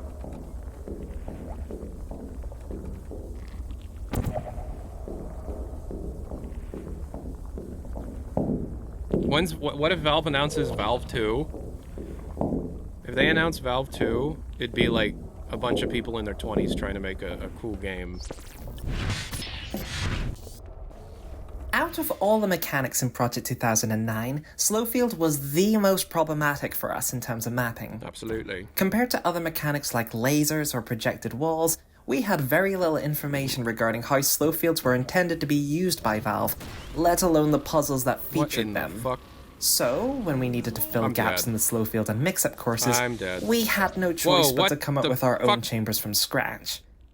Given the unconventional nature of Slowfield as a mechanic, it took us a lot of trial and error to come up with the puzzles you see here in the final mod.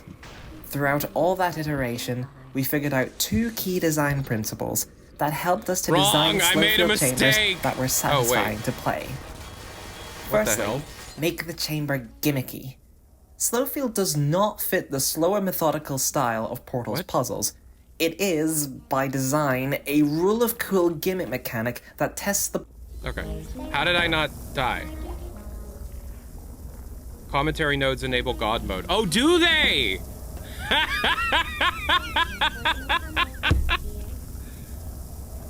Oh, okay. Out of all the mechanics in Project 2009, Slowfield was the most problematic for us in terms of mapping. Compared to other mechanics like lasers or projected walls... Ow! Okay.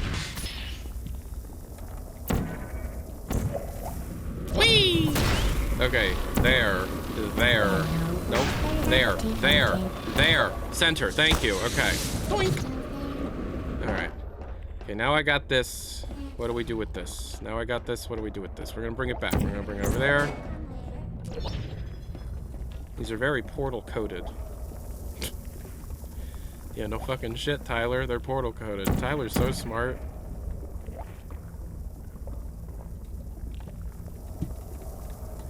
Alright. So I gotta... What? Wait, what? Okay, hold on. How am I gonna... That's not on a portable surface, so I have to get over there with the cube without getting killed. It's a puzzle, Tyler. Oh, hold on, I have a solution. Out of all the mechanics in Project 2009, Slowfield was the most problematic for us in terms of mapping. Compared to other mechanics like lasers or projected walls, we had very little information regarding how Slowfields were intended to be used by Valve, let alone the puzzles that featured them. So, when we needed to fill gaps in the Slowfield and mix-up courses, we had no choice but to come up with our own chambers from scratch. Given the unconventional nature of Alright, hold on. So, I gotta... What the fuck am I supposed to do here? Are you supposed to slow field and then use the laser? My god. Okay, yeah, you're right.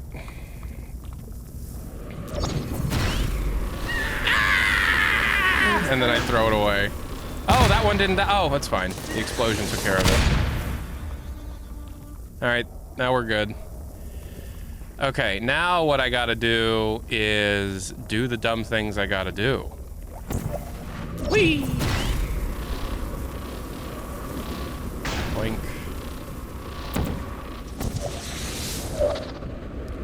Alright, and then I go over there again.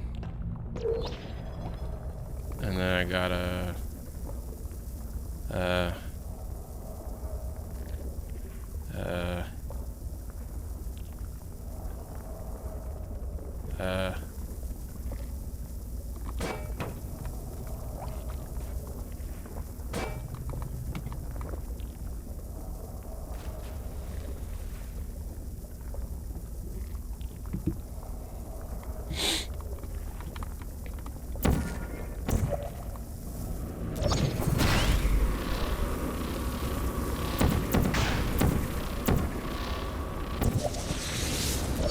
Okay.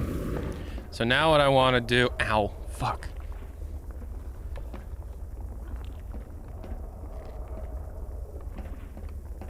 Tyler, when met with... I know how painful it is to watch people play Portal, which is why I'm not happy about having to do this.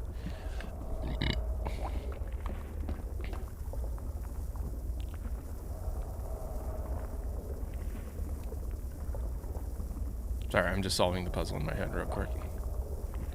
Alright, I got it. Tyler, when no muscle memory. This part had me stumped, but it's much simpler than you think. Well, I gotta get the cube over here. I gotta get cube over here. A cube here. I gotta put cube here. Oh, wait a minute. I'm really overcomplicating things here.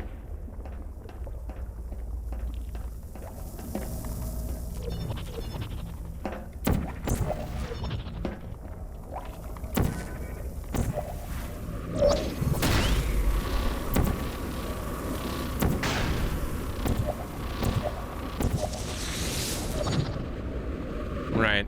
Okay, so now what I gotta do is bring it over there. And then do this again.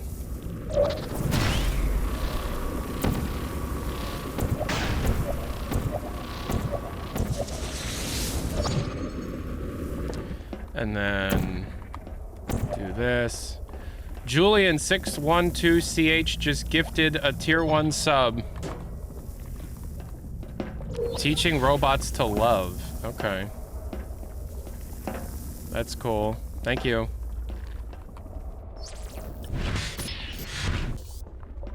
Oh, it's the I'm fat chamber.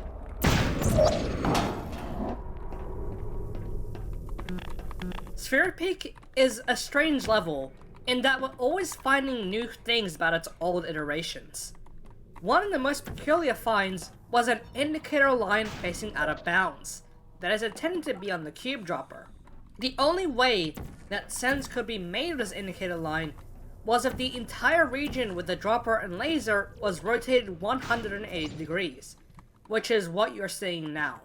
It kind of looks disgusting, but frankly, we've seen worse on 2009 Portal 2. It looks disgusting, guys. This Portal 2 level, look at that. It looks disgusting. Oh! Gross! It looks disgusting.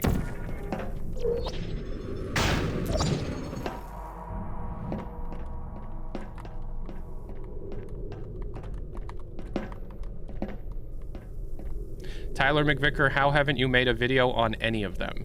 Have I heard of Portal Z? I have not. Are you tricking me into talking about some kind of hentai thing? This is one of many maps with the design taken straight from the final game, Yep. but with one notable omission. The final version of this chamber has laser relays on all the platforms, which guide the player on where to redirect the laser. However, our version doesn't have these relays, as Entity ID searching reveals that the laser relays are one of the last elements added to the map. This meant that for accuracy reasons, we had to remove them. In playtesting, players who were less familiar with the final game struggled a lot with this chamber, not knowing where they needed to redirect their laser. This last-minute change from Valve shows how crucial laser relays can be to test chamber design, acting as a visual indicator to players where their laser needs to go. This one is cheese, Tyler. Yeah, you're full of cheese. There's gotta be a way. You know what they say, when there's a will, there's a bill.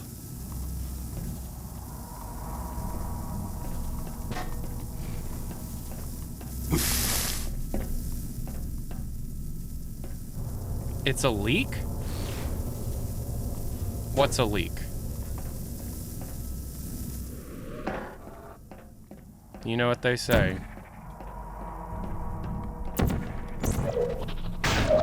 When will Bill? Bill will. Shout out to... yeah. Yeah, we don't give Smegma the credit it deserves, I think. Shout out to Smegma. I'll give you a hint. I only used one of the redirection cubes. Hey, Reno only used one redirection cube. Okay, now we're gonna figure out how to do only one redirection cube. Well, first of all, we gotta get the thing to a portable surface like that. And then we gotta...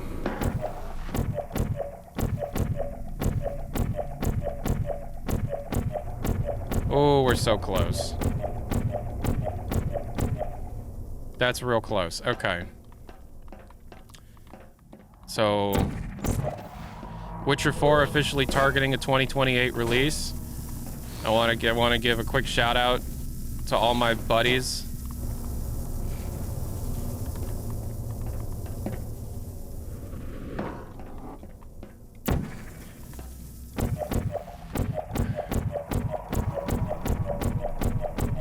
Nope, not yet. All right. Gotta find that right angle.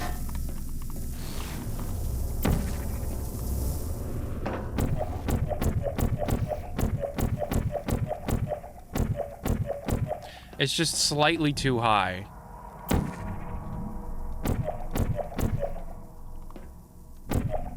Right.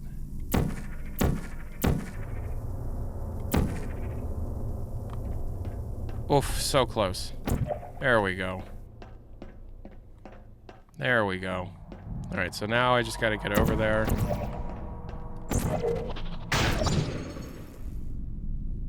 Oh, there's still turrets over there. Okay, hold on.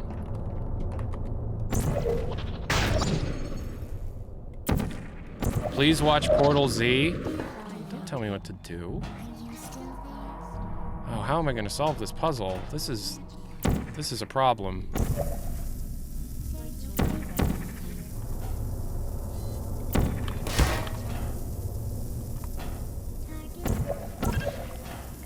Oh man, what am I gonna do? This is one of many maps with the design taken straight from the final game, but with one notable omission. The final version of this chamber has laser relays on all the platforms, which guide the player on where to redirect the laser. However, our version doesn't have these relays, as Entity ID searching reveals that the laser relays are one of the last elements added to the map. This meant that for accuracy reasons, we had to remove them. In playtesting, players who were less familiar with the final game struggled a lot with this chamber, not knowing where they needed to redirect their laser. This last-minute change from Valve shows how crucial laser relays can be to test chamber design, acting as a visual indicator to players where their laser needs to go.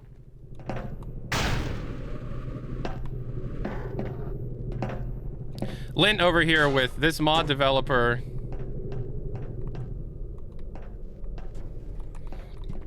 These mod developers have funny voices. Hey, Lint thinks you guys have funny voices. Should we ban Lint?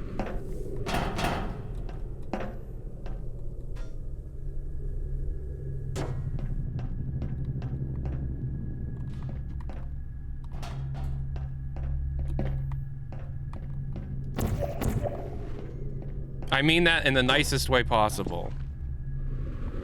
All right, I think what we should do is Lint should provide all the mod team housing forever in order to apologize. Yeah, is it framed? Is it frame? Hello. Are you still there? Man, they really like light bridges. No hard feelings. Critical error. Target lost. Goodbye.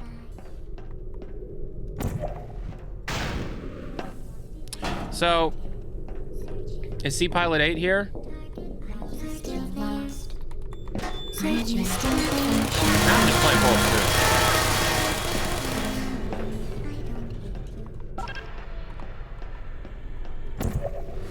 There you are. Are you still there?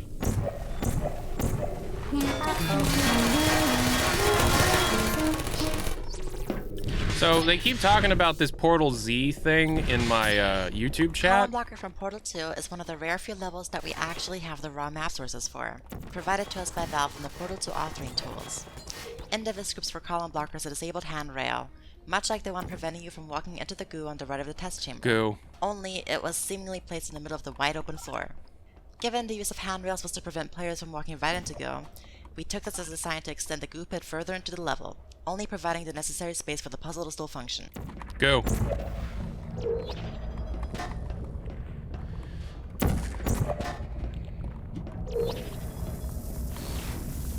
"2026 Portal's gonna have a Gooner sphere in it.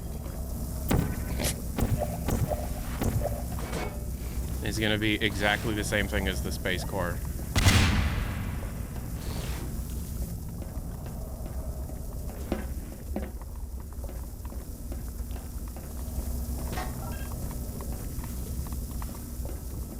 Why do cubes look like that? 'Cause beta. 'Cause Valve. The Gug sphere? Oh, I want Gug. I want Gug. Give me Gug. Please, give me Gug. Gug. Gug. I want Gug. Gug. I want Gug. Give me Gug. I slept through the starting, apparently. Oof.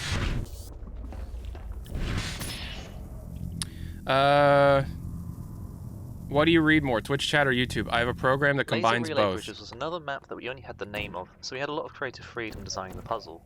Before the final idea was landed on, the puzzle we had for Laser Relay Bridges involved supporting 3 redirection cubes on a light bridge in a small box-like chamber. This was pretty uninteresting to solve, so the puzzle was completely redesigned to revolve around firing a light bridge and a laser through a portal together, much like the final puzzle. It still took a while to get the final puzzle design though. The redesigned version originally spanned across 2 rooms, and featured turrets and pillars that you would take care of using the laser. The layout was later condensed down to make the puzzle as a whole easier to see, and the turrets removed to improve its pacing. That's very interesting. Thank you so much. You're quite a lad. Watch this. Fuck. Sterling FM can be a mod on Twitch. That's alright. Fuck! It's Tuesday, isn't it? I visibly and audibly cringed at the word Gooner Core. I think, yeah, but everybody knows what the Gooner Core would say, and it would just be, instead of space, it'd be goon. That's all it is.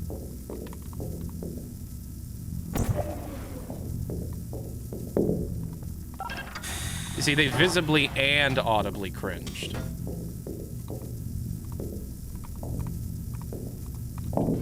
They went like this. Ah! Which, of course, is not a dramatization. They actually did that.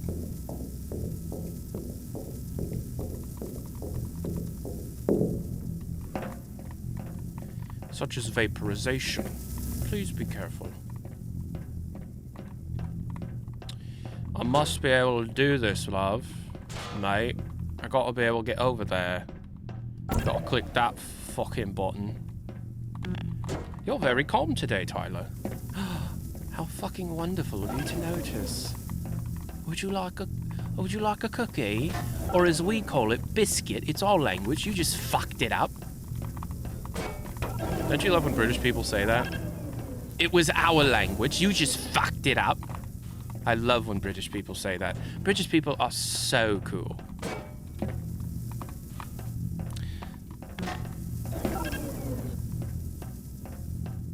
Where's the lie, though? I find it so funny that when I was in middle school and high school, every girl I knew wanted a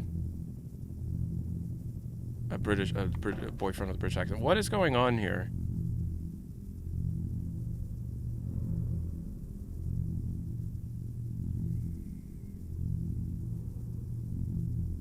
You see all these... What is this, like a QR? What is this?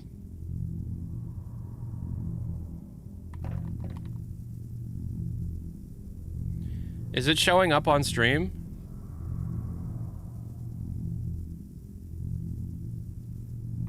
Hey, devs of mod, what is this? Good faux British accents. Alright. I can't tell what you're looking at. Alright, it might be messed up because of the streaming, but there's like weird artifacts on the textures. They're like squares and rectangles and things like that. Bro, start speaking British for 2 seconds. It's a decal texture. It's a detail texture named fractal. Okay, why? Can I just ask the quick question of why? Well, that's quite nice. Alright, well maybe if we do this. Or do this. Or do that. Or do this. And then we do this. Why? Why? Why? Why? Why? Why? Why? Why? Why?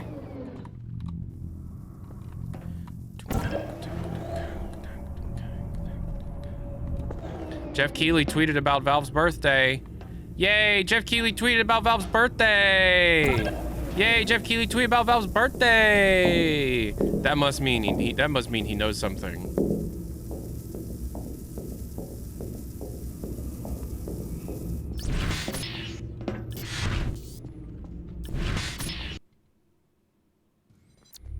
Very odd level load placement sometimes. And so we finally arrive at the Morgan.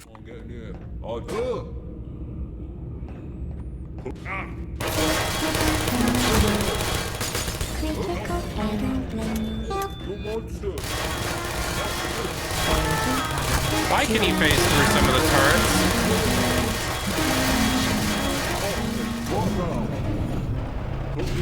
I'm gonna go bloody mental. Bloody hell, lady. Bloody hell, you fucking lost your mind. Bloody hell. I'm in real serious trouble. Yeah, hello, bloody joking. You're bloody joking. That's the only word I know is bloody.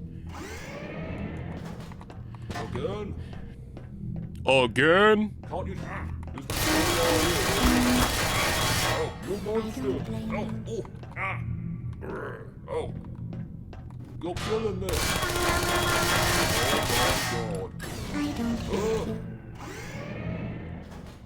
Oh, give it a rest. Turn back. We're in so much trouble. Hey, honey. It's always Tuesday with this guy in it. We're in so much trouble. Hey. Now, do you have any idea where you're going? We're absolute. I remember people got so mad at me for suggesting that Valve wasn't going to do anything for their 30th. Let's just go home. This is your idea, lady. When you plug the final core in, the game will suddenly fade to black with an end of playtest screen, before playing smooth jazz and popping up an exit.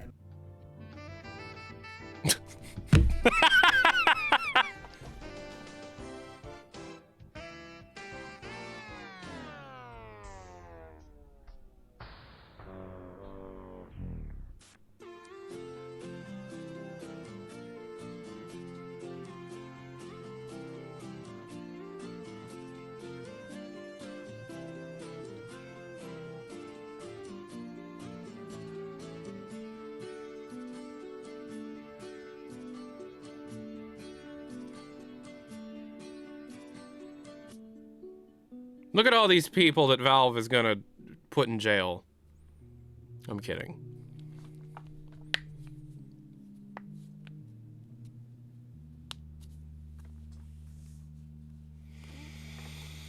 Yay! Yay! Hey, look, there's my me! Like I said, people Valve put in jail. The person who knows who they are. That's me, I think. But I can see why Core Hub was abandoned. Why? Because it's not very good? Yeah. The museum. You gotta love a real long developer commentary that gets cut off by the thing it's describing. Welcome to the museum for Project 2009. Head to the right if you're interested in learning more about how we developed the mod. The archaeological section focuses on Portal 2's development, as well as going into more detail about how we figured out certain things. The recreational section shows development material from Project 2009 itself, including concept sketches, model remakes, and a lot of in-jokes. Alternatively, if you just want to play some bonus maps, please go to the left. Bonus maps.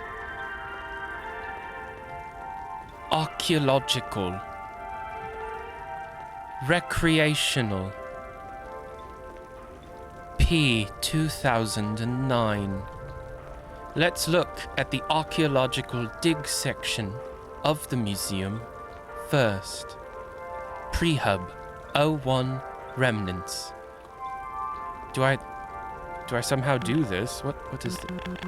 What the fuck am I... What?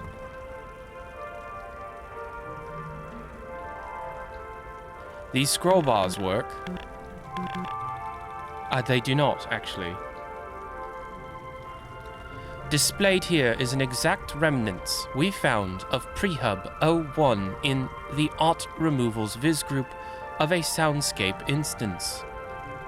One of the most interesting cases about these leftovers is that it reveals that the observation room in the redesigned Chamber 01 and its surrounding wall are actually taken from Test Chamber 09. This creates a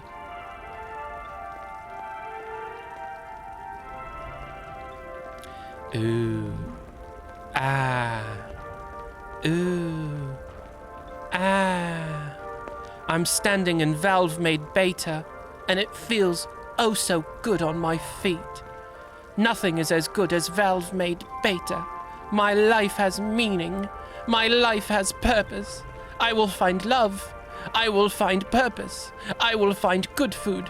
And I will find resources in order to take care of myself now, because I am in Valve-made beta.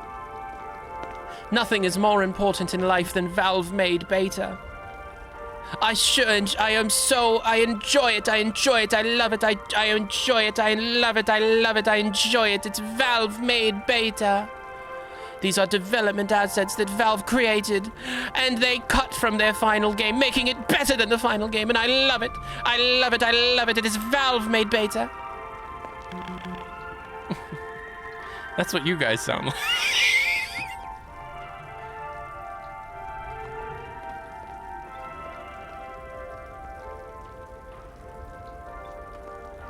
Wall destruction prefabs. For the final game, Valve used a lot of prefab instances of destroyed sections of floors, walls, and ceilings. Also, if you have any like words that I'm saying wrong, please tell me, okay? Like in a British accent, the, you know, like the GPS thing that I'm doing, like a, you know what I'm saying. However, looking at 2009 screenshots and comparing them to the final game seems to reveal that Valve used to use these instances as far back as 2009. Only with earlier brushwork that was replaced as of the final game. Displayed in front of you is the best possible restorations of these instances. Z is pronounced Z, by the way. Yes, I do know that, but I've not actually been made to pronounce that. Also, this shit is this fucking shite is fucking... Oh my goodness, look at these broken walls found in the files. Oh my god, these broken walls are so much better than any broken walls in the final product. Look at how they're made of cinder blocks. Look at how they're made of cinder blocks. Oh my god. This is cut content from Valve. That means somebody went to Valve's offices. Somebody got a job at Valve.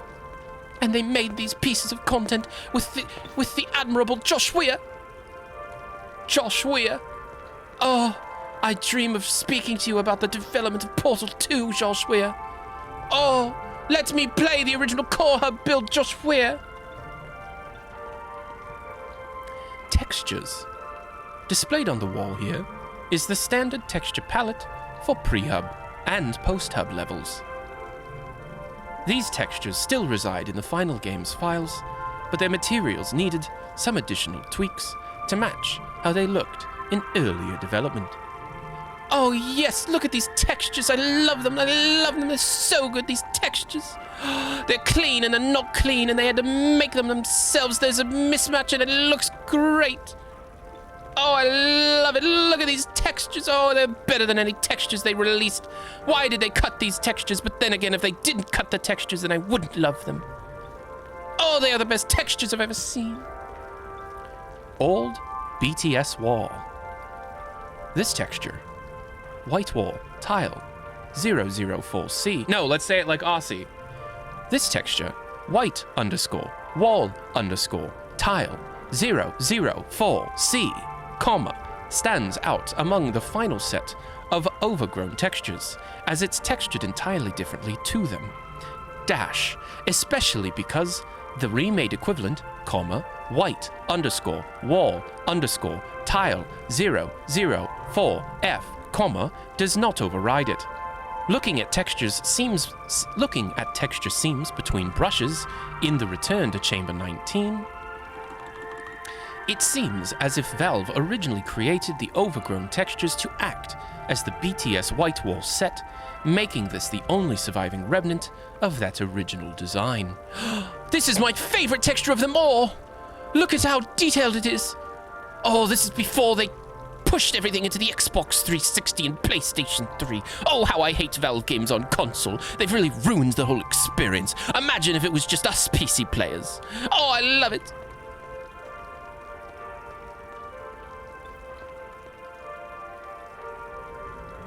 Still Alive Observation Room.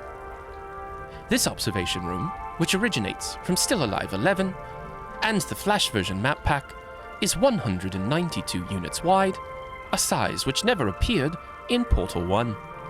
Valve ripped the room and turned it into one of the many observation rooms instances for Portal 2. Seeing use all over the game. It would eventually receive a bespoke window frame model and further updates to bring it more in line with the final art direction. On display here is the room in its original form.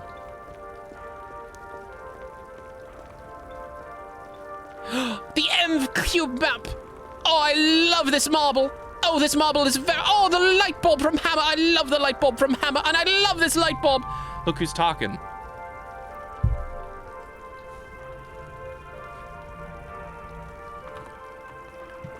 I am standing within it. We've got cubes in the pool. These cubes are taking a dip. Light panels. A direct evolution of Portal 1's light holes, Valve created the light panels to act as a version of the light holes that could be used on any surface, while also coming in multiple light temperatures, with neutral, warm, and cold tones having been made. The instances for these are left over in the authoring tools. Cobra Cat with the 17 months. Portal 3 is not today.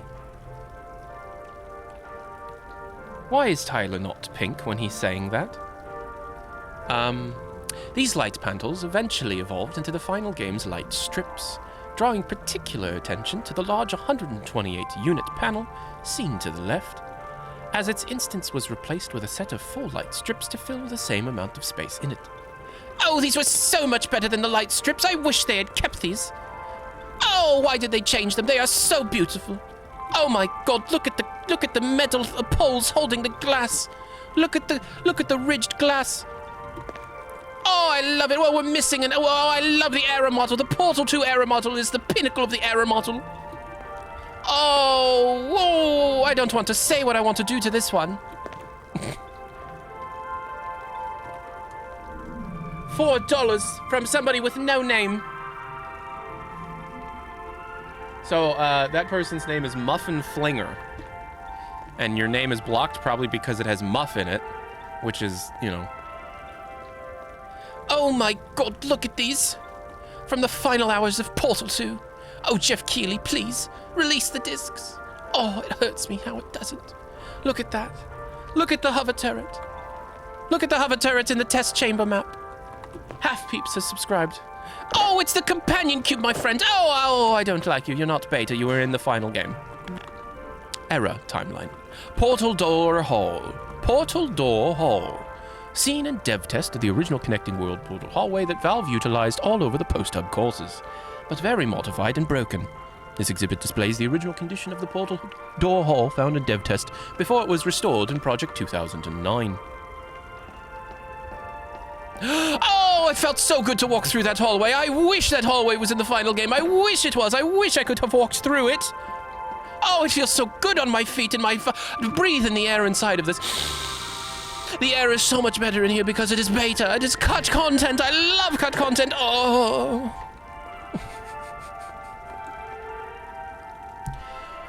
As of August 19th, 2026, this is our best understanding of Portal 2's development timeline. It will always be subject to change as the situation develops and more information is discovered. Oh, it's the development of my favorite video game, Portal 2. Oh, I love Portal 2. Direct design experiments. Initial showcase of f-stop and time mechanics. Gabe Newell decrees f-stop to be Portal 2. Aperture Paranormal. Ghost-focused attempt at attempting the f-stop mechanic into a game. F-stop. First proper iteration of Portal 2. Prequel. Focused on f-stop mechanic and Cave Johnson. Portal Still Alive development. F-stop development pauses to ship Left 4 Dead 1. Some of Portal 2's team develops Still Alive. Hybrid era. Development resumes. Project reboots with Portal Gun while using f-stop and new mechanics. Core Hub era.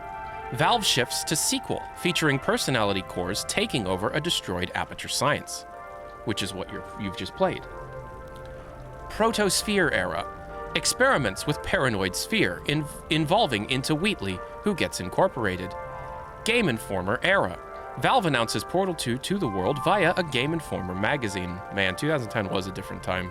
Multi-core era. Experiments of having multiple cores in Portal 2's storyline. E3 era. Second major public showcase of Portal 2. Storyline starts to shift to Wheatley as an antagonist. Pre-retail era. Portal 2 begins to coalesce into final game, piece by piece. Crunch era.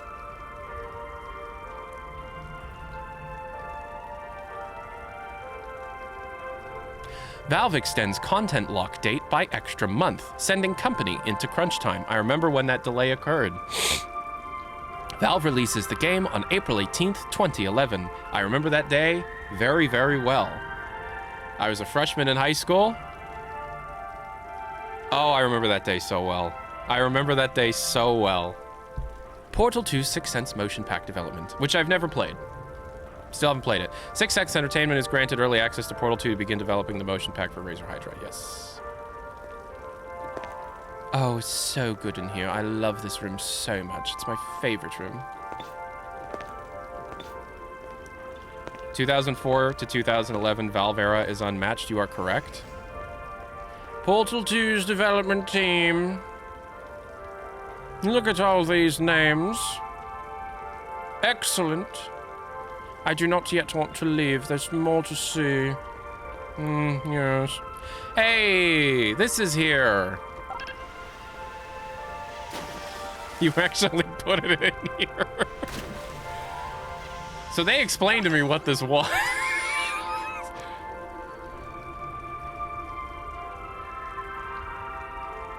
This is the core dipping apparatus. This was its own map. And apparently this map exists because somebody had a dream about the Tamagotchi life thing. This was somebody's dream. Look at that.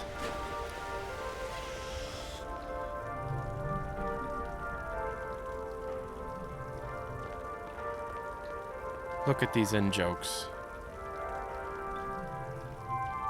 Look at these in-jokes.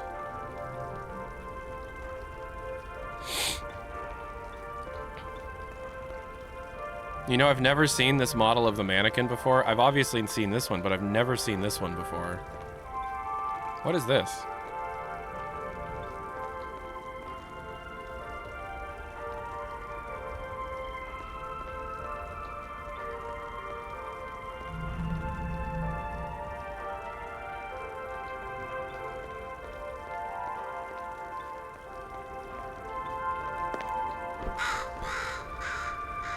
Bye-bye.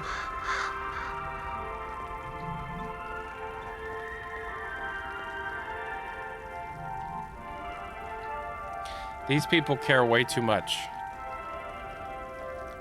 Look at the caucus evolution. Look at all the hard work they did. Look at their shame. They did not need to put that much effort into it. And yet they did. And it ruined their life. Heaven is made of Valve scraps. Oh, you are so correct. Bonus maps. Oh, bonus maps! I love a good bonus map. Bonus map selection. Bonus map selection. Suckshore.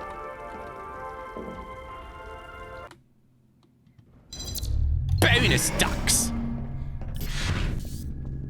Oh, we get to play more. I love it. Ooh. Oh, it's from E3 2010. Oh, I love it. I was there. I watched it.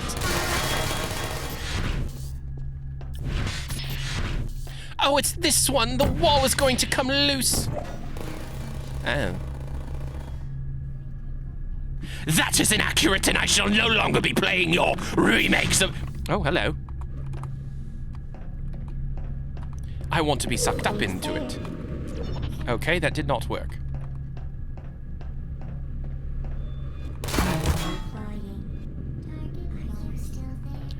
Hello. Please suck up all of the turrets. Please suck up all of the turrets. The E3 level, it ripped the... I vividly remember being like, oh, when that happened, and it ripped the... I loved it so much. Hello. Why did Portal 2 have so many advertisements? I have no fucking clue why they went so hard on Portal 2. This is beautiful. This is so beautiful. Favorite Portal voice line? My favorite Portal voice line. That's a great question.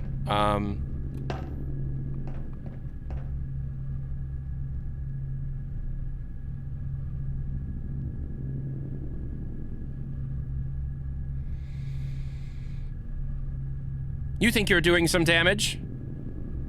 2 + 2 is 5 in base 4. I'm fat.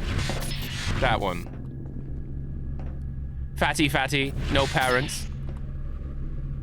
I remember that one. I don't remember this section of the map. What is this based on?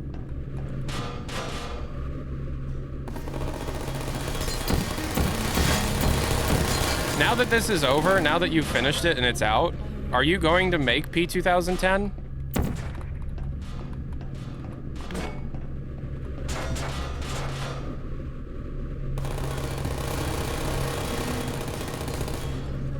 1 minute towards nothing? Guys, nothing's happening today. How many times do I have to tell you that? P2008 will be the next mod? Oh goodness, another attempt at an f-stop recreation? Okay. Well, I'm sure that'll kill your team. As it tends to do. It's me!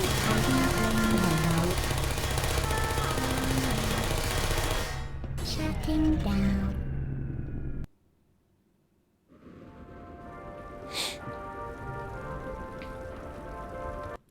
All right, everybody.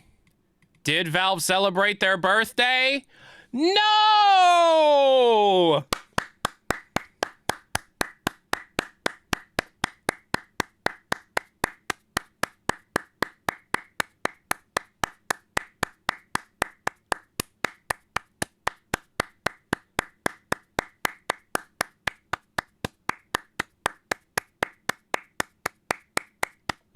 Remember how many I can't begin to describe to you the number of people that not only told me that they were like, how do I know that they wouldn't do that? There's that.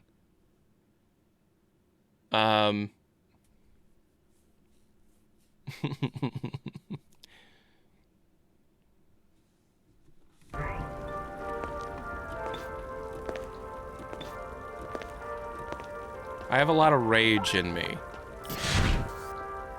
I only let it out a little bit. Oh, okay, we're doing this. Oh? What, why did that happen? Yeah, so this is from Portal 1. There's a dev test. Dev test saves and loads constantly. Nice. So it's the Portal 1 dev test ported, but then with Portal 2 assets in it. And this map leaked. Not even leaked. It was left in the source, the Nintendo Switch port of Portal 2. I love how overbright everything is. It's really great on my eyes.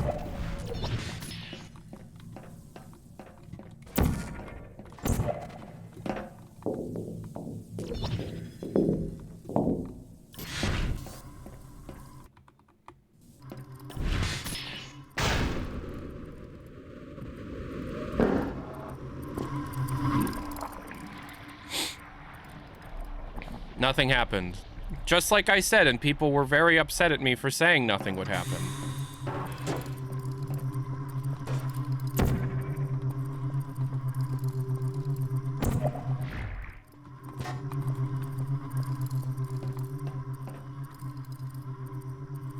We're not even getting the fucking Steam frame today. It's August 24th.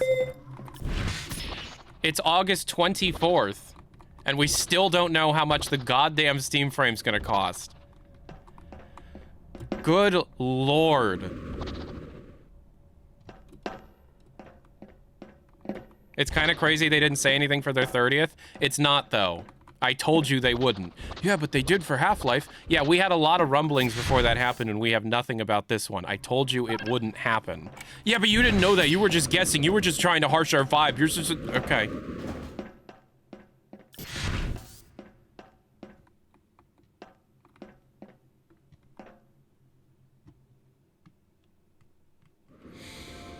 So that must mean that HLX doesn't exist and I made all that up? No, that's not what that means. Okay. I still don't like you, so this is your fault. I know.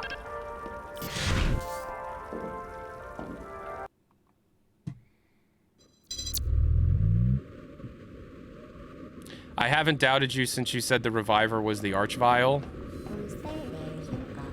Hover turret test. Hover turret test. Hover turret test. You guys like hover turrets?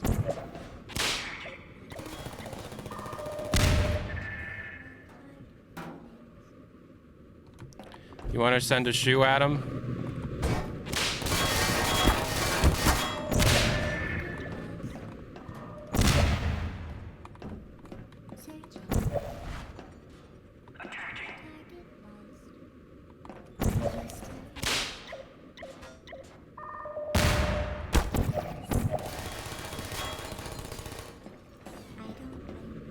I can see why they... Oh, I can see why they cut this mechanic. Yeah, this mechanic sucks.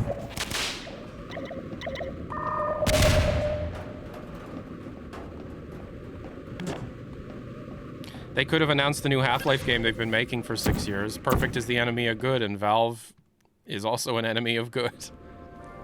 Valve's best friend is perfect. And of course, perfect is the enemy of good. Perfect is also the enemy of finishing things.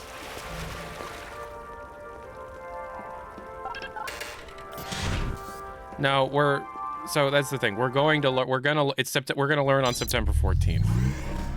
Today's the day the press have In it. order to ensure that sufficient power remains for core testing protocols, all safety devices have been disabled. You guys want to? Oh, hello. You guys want to know something? Portal 1 smacks. Well done. In the event that oxygen is no longer available in the enrichment center, an auxiliary air supply will be provided to you by an Aperture Science Test Associate, if one exists. What's so special about September 14th? It was the day that Valve told the devs. Valve told devs 2 days, August 24th, today, and Portal, and September 14th.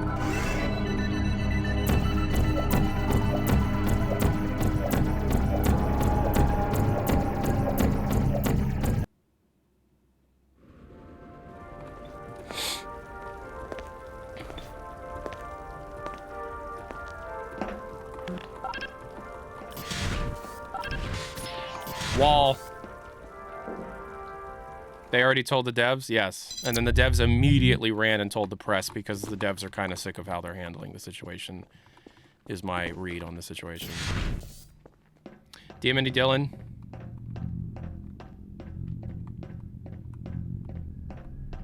Just use the restroom at work. If Valve isn't dropping something, I will. You mean a log?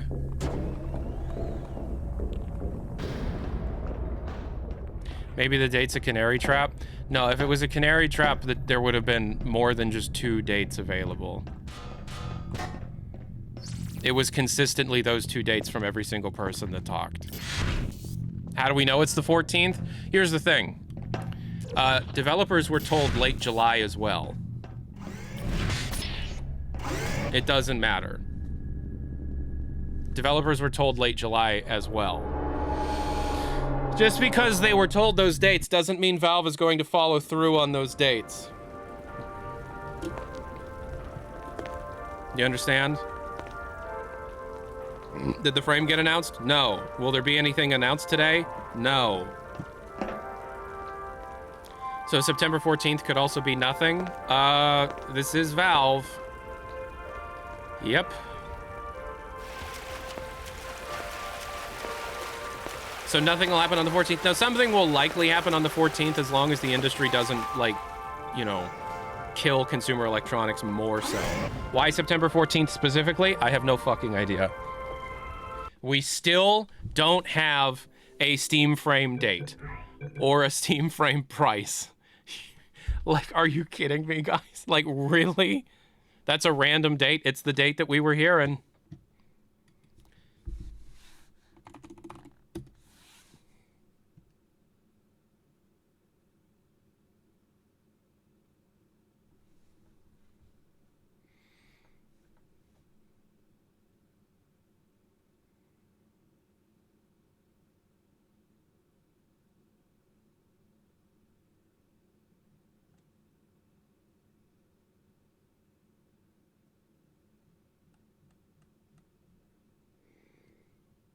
Ugh.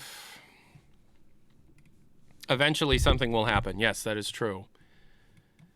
But it's just, it's a little, you know what I mean? It's a little like, you know, it's a little like,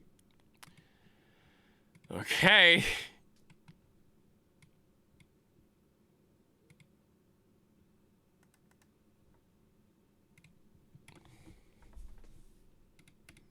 I'll tell you what, I'm totally fine with waiting however long it takes for HLX to get done, or for them to for somebody to say, like, yeah, we canceled it or whatever. I'm looking forward to that just being over. But the Steam frame, like, I was excited for the Steam frame. I wasn't like super excited for this. Valve are waiting for Gamescom tomorrow. No, they are not. The Steam frame was in development for a really long time and was delayed internally before it was even announced. The rumor was it was supposed to be announced summer 2025 originally. But then tariffs and all that fucked it up. And then it was announced in November, finally, for an early 2023 release. That was almost a year ago now. And we still don't even know how much it is going to cost. Early 2026. I'm sorry. This shit is killing me slowly. They said early 2026. That was almost a year ago. We still don't know how much it's going to cost.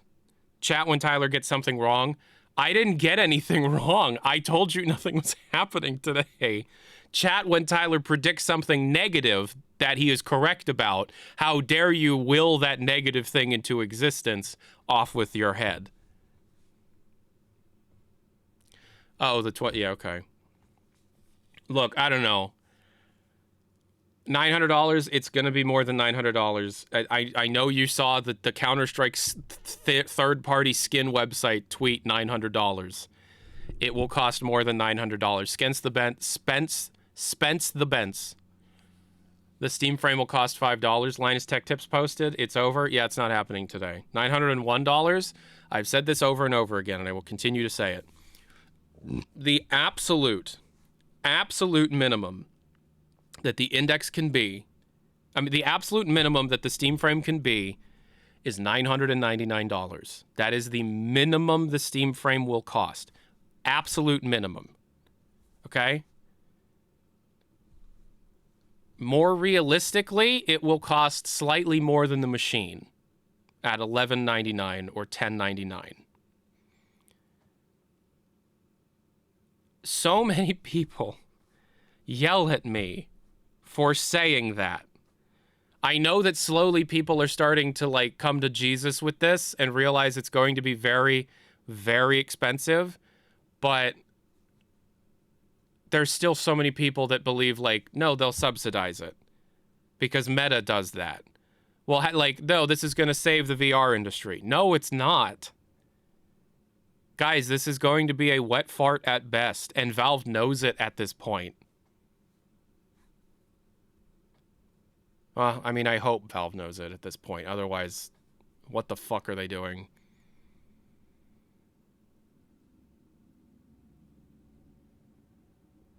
Oof. I don't even want to do the frame anymore, but unfortunately it's a major part of my job right now, and I really wanted this to be over. I want this part of it to be over so bad. Cheap lunch YouTube. Jesus, just make this end. I'm tired of waiting and hoping. So with HLX, that's whatever. I don't care. It's fine. It's fine to be that can take another couple of years. I don't give a shit. But with the frame, I just want the Steam frame done and over.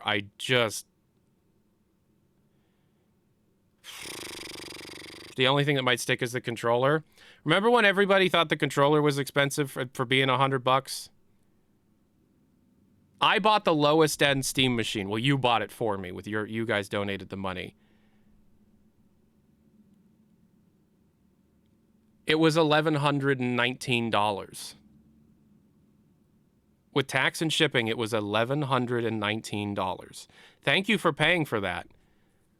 But when they announced the Steam machine, I did not think that we would be paying $1,119 to be able to purchase one, and that it would have taken until mid-August for me to be able to place that order. And that by mid-August, we're getting towards late August now, we still don't even have a price point for the Steam frame.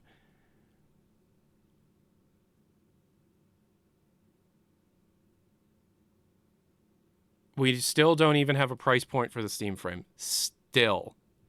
I can't believe we still don't know how much this thing's going to cost. Why won't they just say the price? Do they still not know the price? Like, genuinely, do they still not know the price? That can't be the case.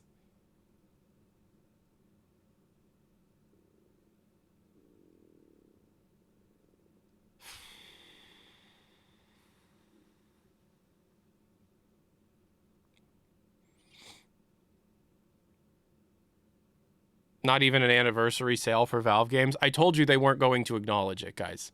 I know it's a big one. It's the big 3-0. The 3 is in the name. I told you they weren't going to do anything.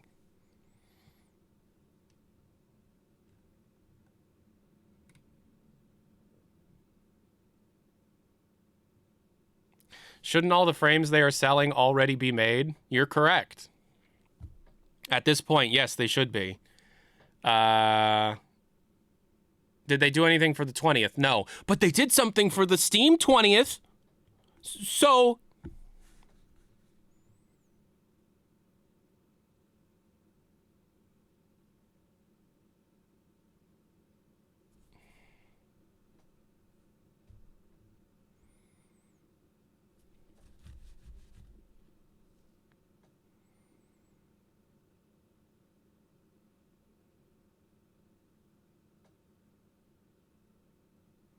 Have there been any disgruntled Valve employee emails? Let's check. No, but let's check.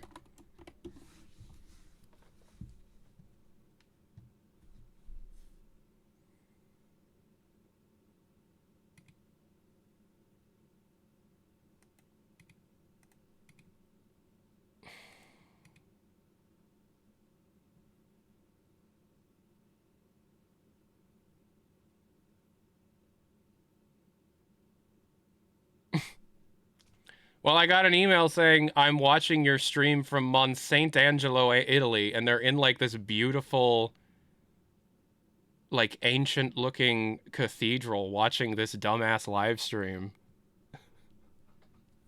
That's cool. That's really cool, man.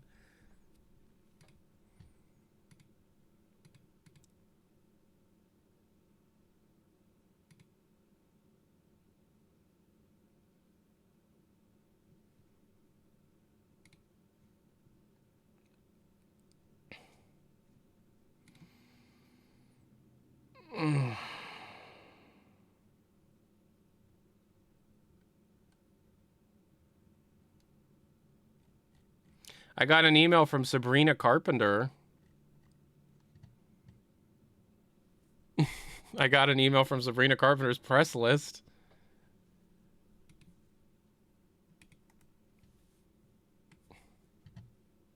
Which has more... Wait, what?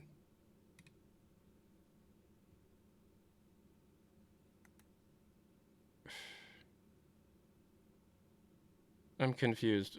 She announced a collector's edition version of her record? Okay. Why did I get an email? Oh, I guess I am on her mailing list because of Elektra, yeah. Is there a new song on the record? Or is it just the record, but again? Because I've purchased this album like 3 times already. I'm not purchasing that album again. Alright, nothing there. Nothing there. Let's check the spam folder. Paid collaboration opportunity with AI. No thank you. Naughty porn star reveals secrets to staying hard for longer. No thank you. Bruno Mars wants to... No, I bet he doesn't actually want to.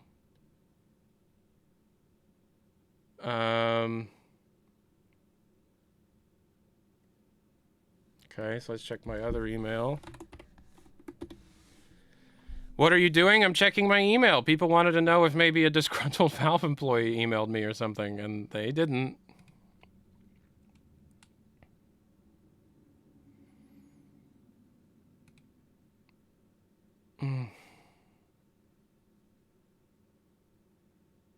You may be eligible for IRS relief. Oh, okay. Well, my taxes are paid off, so I don't know what you'd be relieving from. Sydney Sweeney reveals how 1 teaspoon of Hollywood honey gets you hard fast. Okay.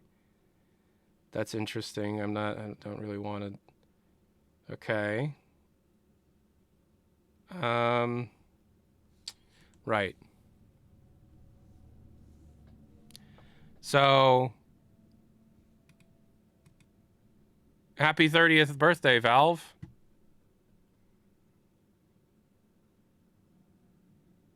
You shouldn't have. Oh, you didn't. Right. Okay. Which is a better story and characters, Portal 2 or Half-Life VR? So you're saying Half-Life Alyx? Between Portal 2 and Half-Life Alyx, which one is the better story? Half-Life Alyx. I want the honey teaspoon. Can you redirect? No, I'm not redirecting spam to you. Thank you for the 100 bits, Just a Scarecrow. Happy birthday to Epistle 3. That's true. Epistle 3 is 9 years old today. That's true. Happy birthday, Epistle 3. You did more than Valve did. Half-Life. They did Half-Life Alyx. There was a Valve Fact redeem. Canceled games.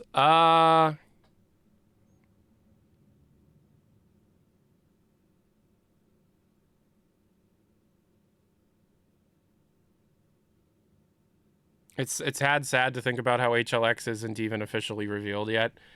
Yeah, if they actually wanted to ship this thing anytime soon, they would announce it as soon as possible so that they could actually be held to it. But it would likely just result in more embarrassment for them because look what happened when they announced something that they thought was done. I'm a bit salty that they didn't even do the frame today. I knew they weren't, but I really wanted to be wrong about this one. Do I think HLX will have a marketing campaign? No. No, I think Valve will be like, the internet will take care of it for us. It's just like, my God, how do we not have the price yet? How do we not have the price yet? Can we play? I want the emails and the questions from people who are coming into the question with a preconceived notion of something, which in this case is I am wrong and I'm saying the price is too much. Trying to like pick apart my argument for like why the price is so much. And it's just like, guys, the price is going, it's going to be expensive. Valve, can you please just tell people how much it's going to cost? Please just tell people how much the fucking Steam frame's going to be.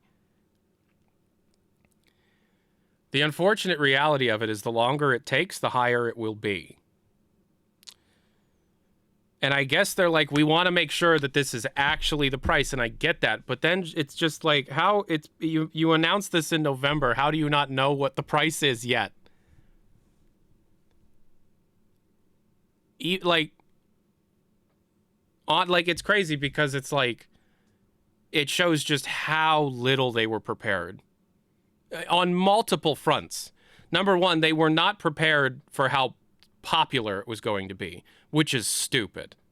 It is abundantly clear now that they were not prepared for people being excited by the announcement. It is clear at this point that they did not expect the kind of reaction to it that they got. Number one. Number two, they did not pre-order any of their they didn't pre-order any of their important components before they announced it. They did not have any contracts signed. They didn't have anything pre-bought when they made the goddamn announcement. It's so clear that they did not like, oh, we're announcing in November, so how about over the summer we like sign a bunch of contracts and get our stuff so we can. They were waiting to sign the supply contracts because they thought like, I don't know what it is about Valve not understanding their impact. I don't know if it's like purposefully ignorant towards it or like this weird, like they claim to pay attention to their community and then they don't kind of thing. But Valve is genuinely shocked every time it seems like they finally realize that people treat them like a very different entity than everything else in the industry. Why is everyone always so shocked that when Valve does something, the internet explodes. How do they not know this by now? Humility? It's not humility. That's not humility. Apathy? I think it is apathy. I think it's more apathy. They're trying to act like, oh, we're not that important. We don't know how important we are. But it's getting to the point where it's just irresponsible.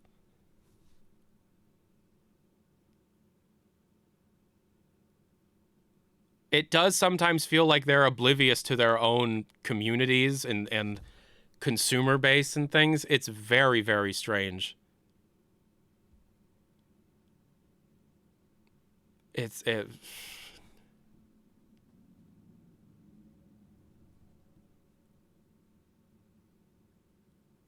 Whatever happened to the new community manager they hired a few years back? Oh, she's killing it, but she works for Steam. She's absolutely killing it. She works for Steam. She is just on Steam for the most part. They're kind of snobby. They are kind of snobby. Yeah. Because at the same time that they don't anticipate their community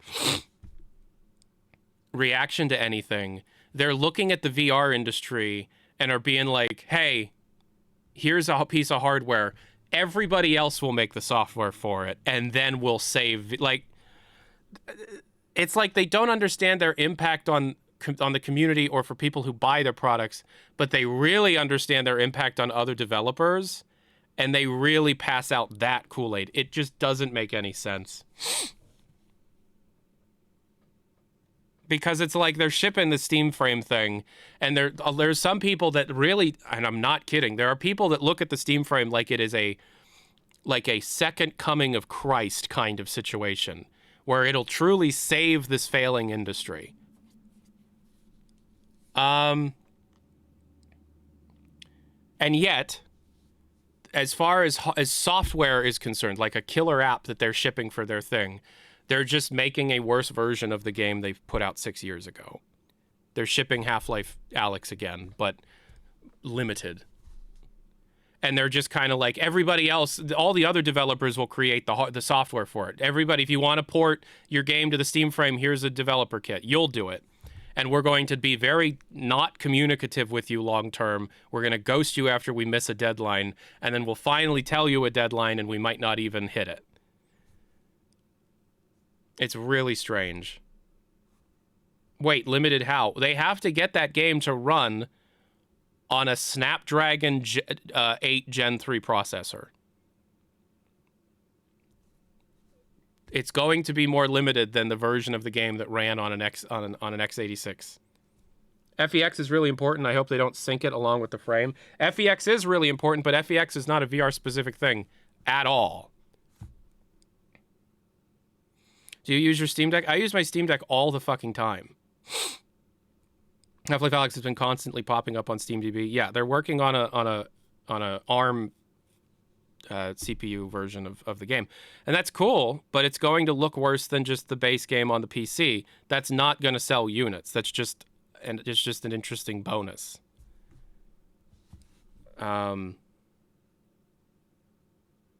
A Half-Life Alyx re-release would be disappointing alongside a bad price point for VR. And that's the crazy thing, because the Half-Life Alyx re-release is something that's being done to be able to soften the price point, because they weren't doing this last year. They told the press, we tried it, we're not doing that. And then things have been delayed over and over and over again. And now, here we are. I guess we're going to have it, but at the same time, at least with the Steam Deck, you had Desk Job, and that was something. Brad said it was being worked on and updated on early last year. It was experimented with for a period of time, yeah, and then it was decided not to be worked on, and then it was picked back up after the delays.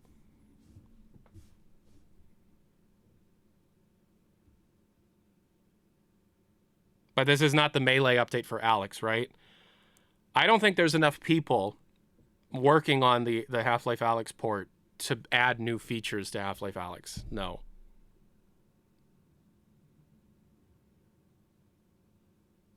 And also, if they couldn't get Melee to work on a system with more headroom, What makes you think they would get Melee to work on a standalone processor?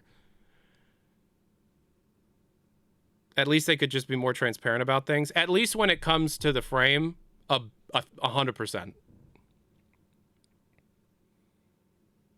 Because they already know 90% of VR games already have Quest ports that run on Snapdragon chips. That's true. But the Quest ecosystem is entirely different. This is not... this is not like you could port your Quest games over easily. It does not work that way. It's an entirely different ecosystem. Congratulations. It's Valve's 30th birthday, and as I predicted, they did not do anything. Remember the gif of Gabe with the giant prototype of a VR headset? Well, that was the Vader. No, that's a long time ago. Not gonna lie, a Deck 2 running FEX and a Snapdragon chip would make a lot of sense. You're correct. And that is the direction. Nothing ever happens. Things happen all the time. Valve is very... Valve thinks that all of us are going to be here forever waiting. Because we probably are, but I will eventually pass away. I will one day die. So, you know...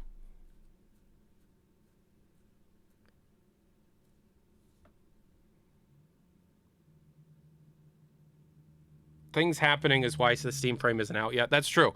The world is very much happening. Valve isn't. I think we picked the wrong company to obsess over. Oh, I knew that years ago.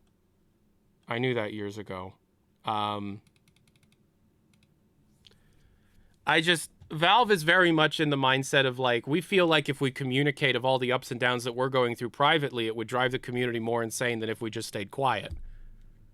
They've said that numerous times publicly. You're wrong. You're incorrect.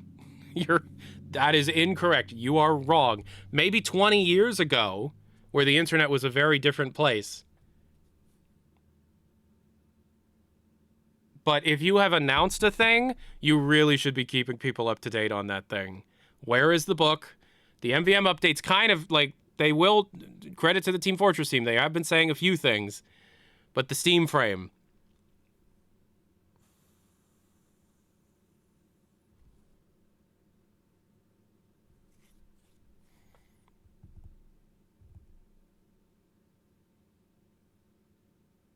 The book is 100% tied to HLX. There's no other excuse. At this point, yeah. C-Pilot 8's here! C-Pilot 8 has arrived. C-Pilot 8 is here. C-Pilot 8 is in the chat. C-Pilot 8 is here. C-Pilot 8 is here. Guys, C-Pilot 8 is here. Guys, C-Pilot 8 is here. Can you believe it? C-Pilot 8 made it to the stream. All right, peace out, everybody.